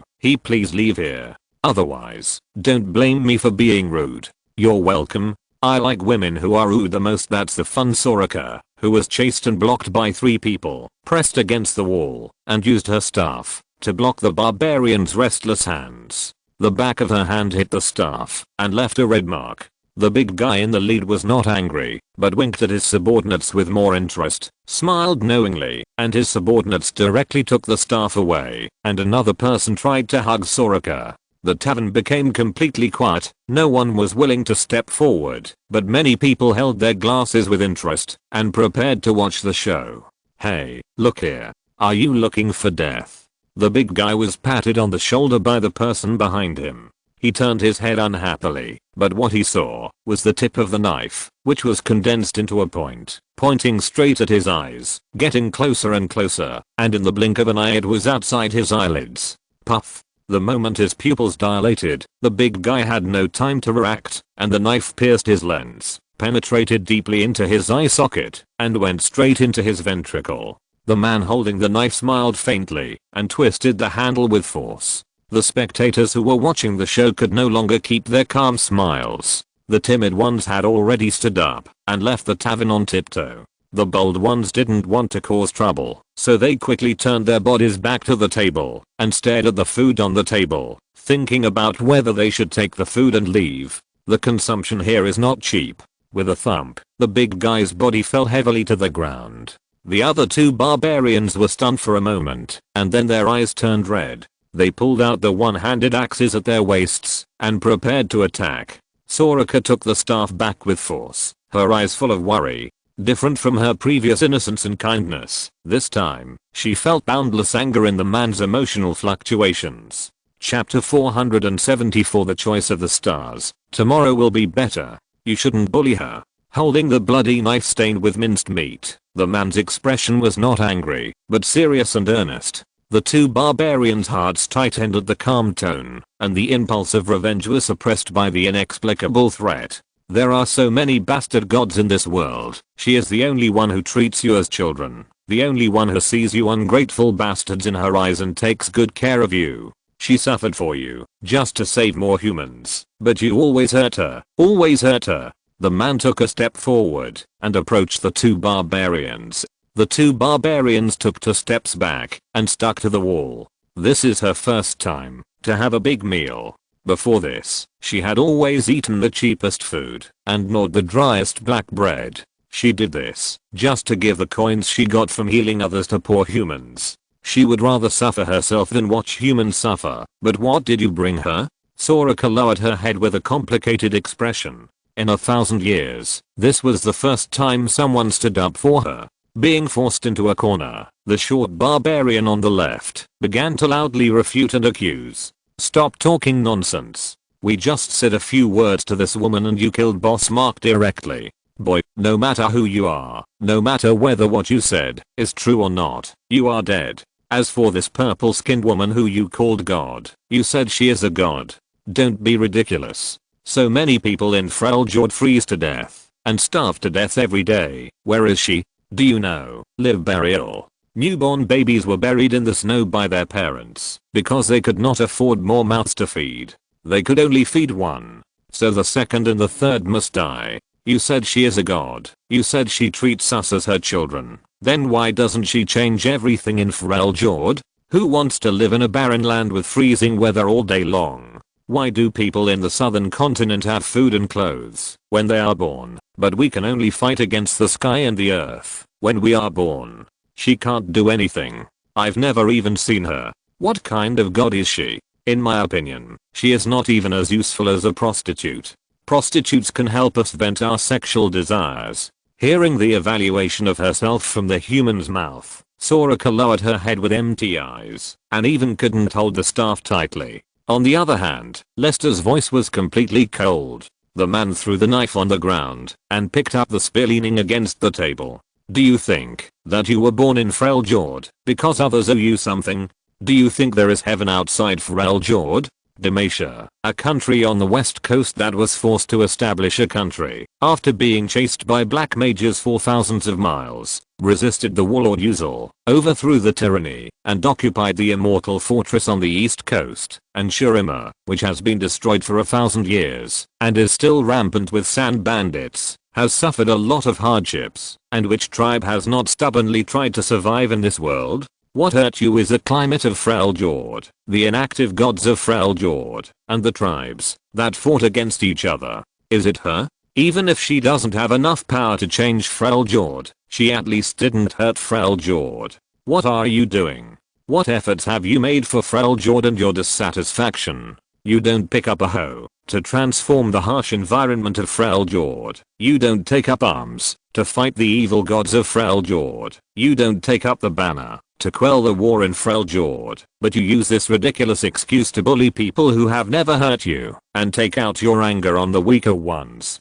You still have the nerve to defend your incompetence and cowardice here. You even said that she is worse than a prostitute. witnessing the price Soraka paid along the way. At this moment, only blood can calm the anger and tyranny in a man's heart. A spear stabbed out, like a dragon's cold iron, biting into the chest of the barbarian who didn't know how to defend himself, and the spear was pulled away from the body, bringing out a handful of blood. The tip of the spear shook, and it was about to stab another person. Once the shot was made, Lester was not going to give the enemy any chance to survive. Another barbarian threw the one-handed axe in his hand, which flew towards Lester's head, but was deflected by the spear. Now people could no longer sit still, and stood up in panic, and fled out the door. The flying axe chopped directly on the table with a whistling sound, shaking the food and tabla on the table to the ground, and the axe blade penetrated the wood. While Lester was blocking the flying axe, the third barbarian drew out an arrow-headed sharp knife, and pressed it against Soraka's neck, and controlled the woman from behind with his arm. "Put down your weapon, or I will kill her." The thing that Lester was most worried about still happened. The barbarian was too close to the distraught Soraka, so close that he had no way to stop it. While the man hesitated, the sharp knife in the barbarian's hand scratched the delicate skin, leaving a thin line of blood on the side of the neck. Soraka hung her head and did not resist. The blood bead slid down her neck and dyed the simple cotton shirt red. "Don't make me say it again. Next time I will stick the knife in and send your goddess back to the underworld." Lester took a deep breath, pointed the spear downward, and stabbed the spear hard into the solid wood floor. "I'll do as you say, don't hurt her." After Lester compromised, the barbarian grinned, revealing his dark yellow front teeth, and his bloodshot eyes were full of bloodshot. "You keep saying that this woman is the only god who likes humans, but I don't believe it. Where in the world is there such a weak god? If she is really a god, I'm afraid I would have died long ago. But you killed my two brothers directly to stand up for this woman. I can see that you are very angry and care about her. At this point, I believe that you must like this woman very much. I have to say that your taste is really unique. You can even look at this ugly woman who is purple and has horns." As if she had noticed something, the woman who was held hostage raised her eyelids, and her dark eyes lingered on the man who was close at hand, and she shook her head gently. The man stared at the barbarian, as if he hadn't noticed the woman's hint. "You're still alive, only because she doesn't want to hurt humans. Haha, so I should be grateful? Thank you, my goddess. Thank you for not killing me." The barbarian smiled maliciously and said sarcastically, "Look, I've already expressed my respect to your goddess. It's your turn. What can you do for your goddess? Don't you want to protect her? Prove it to me. You don't need anything else. Just pick up the knife that stabbed my brother to death on the ground. Let me see how deep your love for her is." Pulling the cheese knife from the ground, Lester lowered his eyes, avoiding Soraka's anxious and helpless eyes, and the man took off his shirt. The barbarian licked his lips and praised, "What a nice body, perfect for a canvas." In Freljord, every scar is a testimony of bravery and glory. Even the strongest woman will succumb to scars all over her body. I think your goddess will be moved by you. Go ahead, write your ode to glory with your knife, and show me how far you can go for this ugly woman.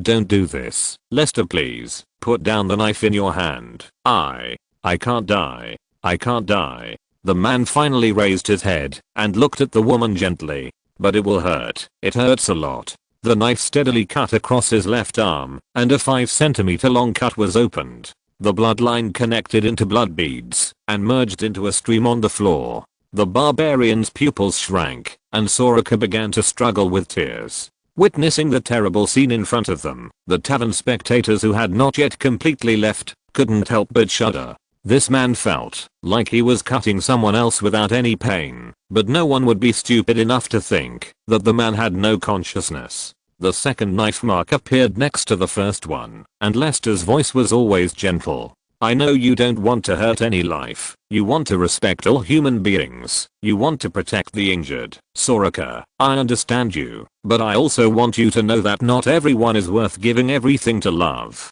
Sometimes, your love for others will hurt the people who really love you." The third knife was no longer a cut, but a reverse-handed knife stabbed straight down, and the tip of the knife pierced the left arm directly. A smell of urine came from not far away, but someone peed in his pants.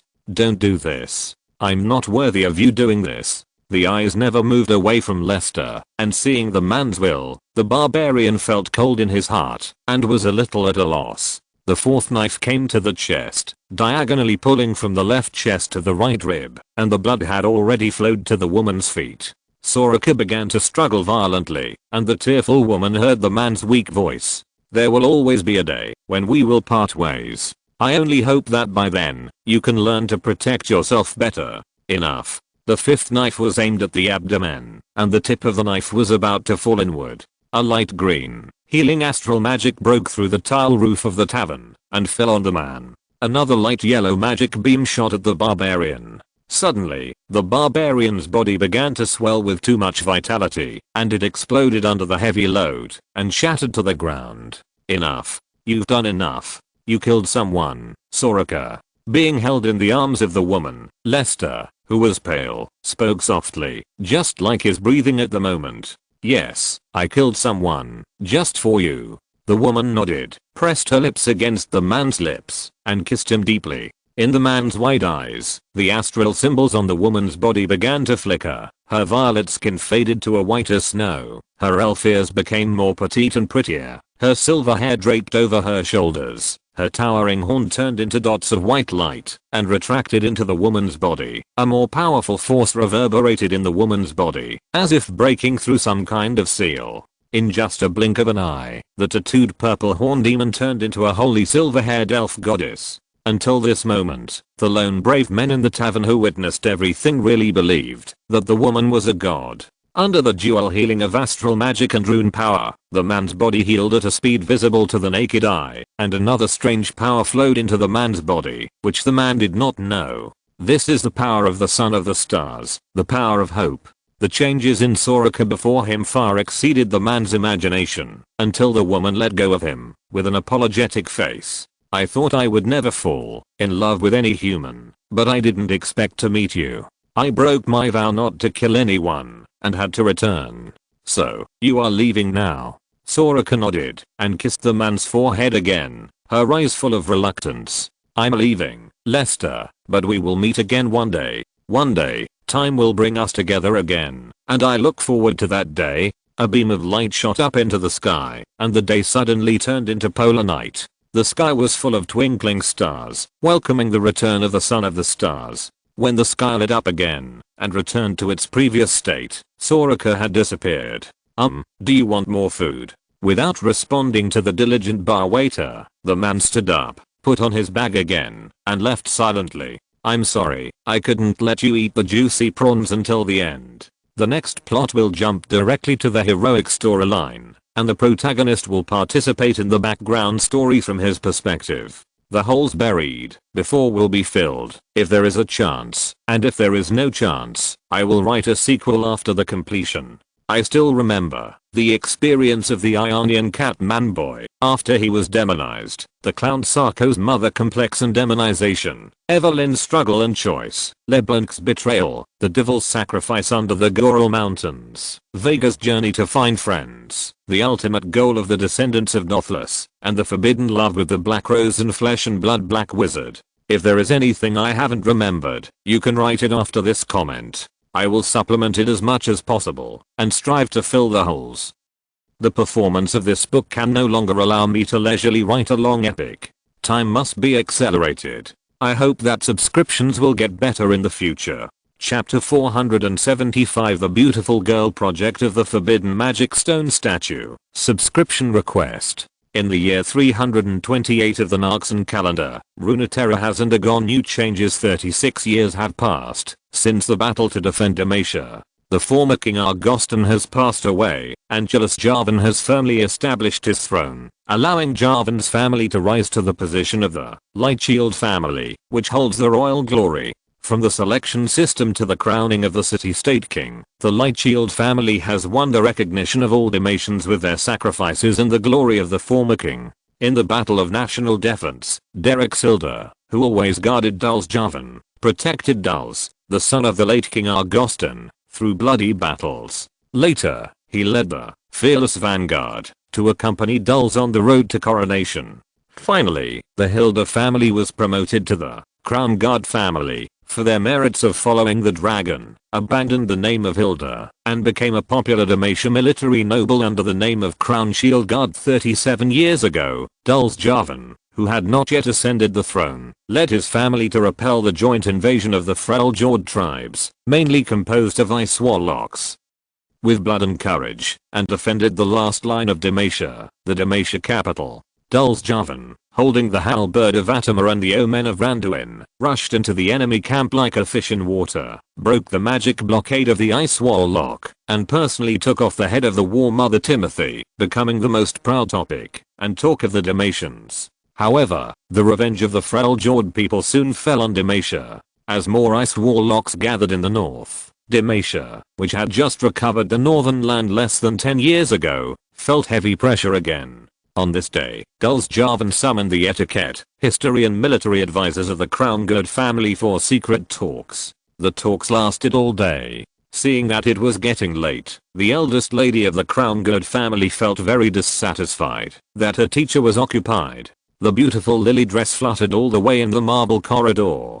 With the king's instruction, the guards in front of the door did not dare to stop the pearl of the Crownguard family and let the girl push open the door of the silver conference hall. The golden long hair exuded dazzling golden light under the sunset. Miranda Crownguard broke into the silver conference hall, first shyly and respectfully performed a court lady's etiquette to her teacher, and then trotted to the white-haired old man and held the old man's hand and shook it with an expression of "Grandpa, how could you do this? Grandpa Javan, I still need to learn from Teacher Lester. Why do you keep him here for a whole day?" The old man touched the little girl's head lovingly, and a chrysanthemum-like smile bloomed on his serious face. "I'm just borrowing your Teacher Lester for one day, and my little Miranda is so anxious. Oh, won't this disappoint many boys who like Miranda? No, I just.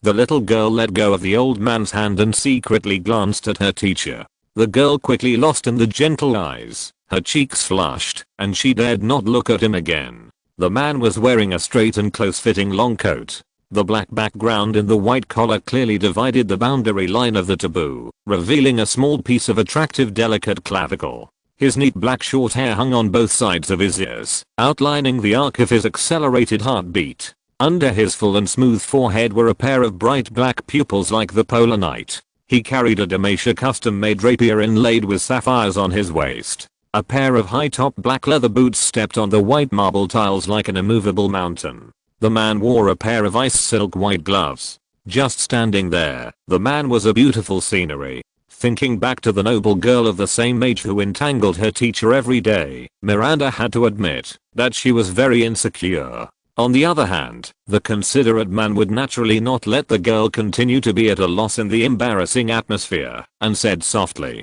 "Miranda, you can come to me after I go back and make up for the lessons you missed today. Lord Javan is talking about something very important." "No problem, since you are here, let little Miranda listen. It's not a big deal anyway." He winked at the guards, and the door closed again.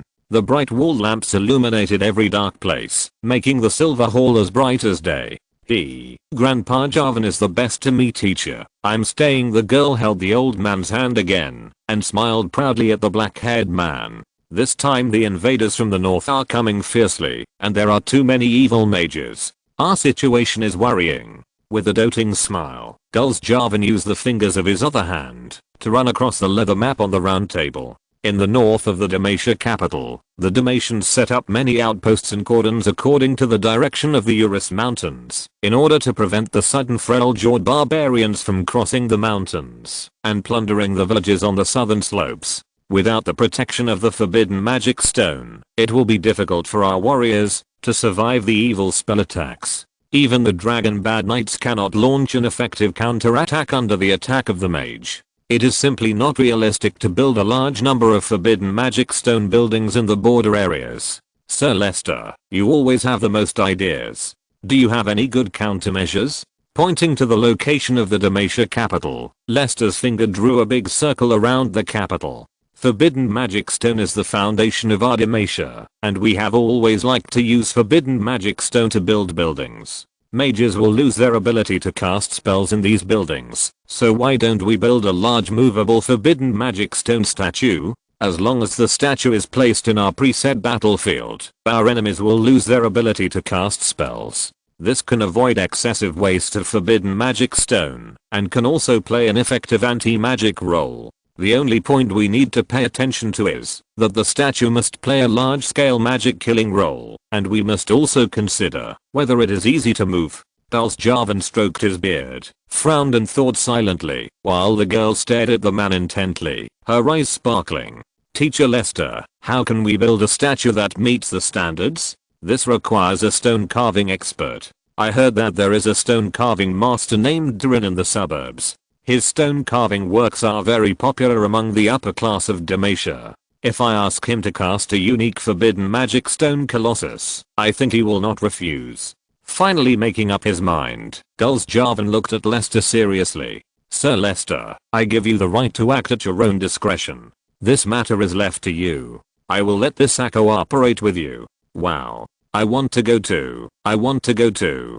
Please, Grandpa Jarvan, please tell Grandpa, there is nothing I can do. Ahem. Sir Lester, whether to bring little Miranda is up to you. The girl cast a pitiful look at the man, like a little squirrel. It's no use pretending to be pitiful. Okay, Miranda, you can follow me, but you have to be obedient. Great. I'm the most obedient. The next day, Lester took Miranda, who was wearing a swordsman's uniform, to the carriage. Opposite them sat a middle-aged man, who was the court advisor of the Lightshield family and Dulce most trusted confidant.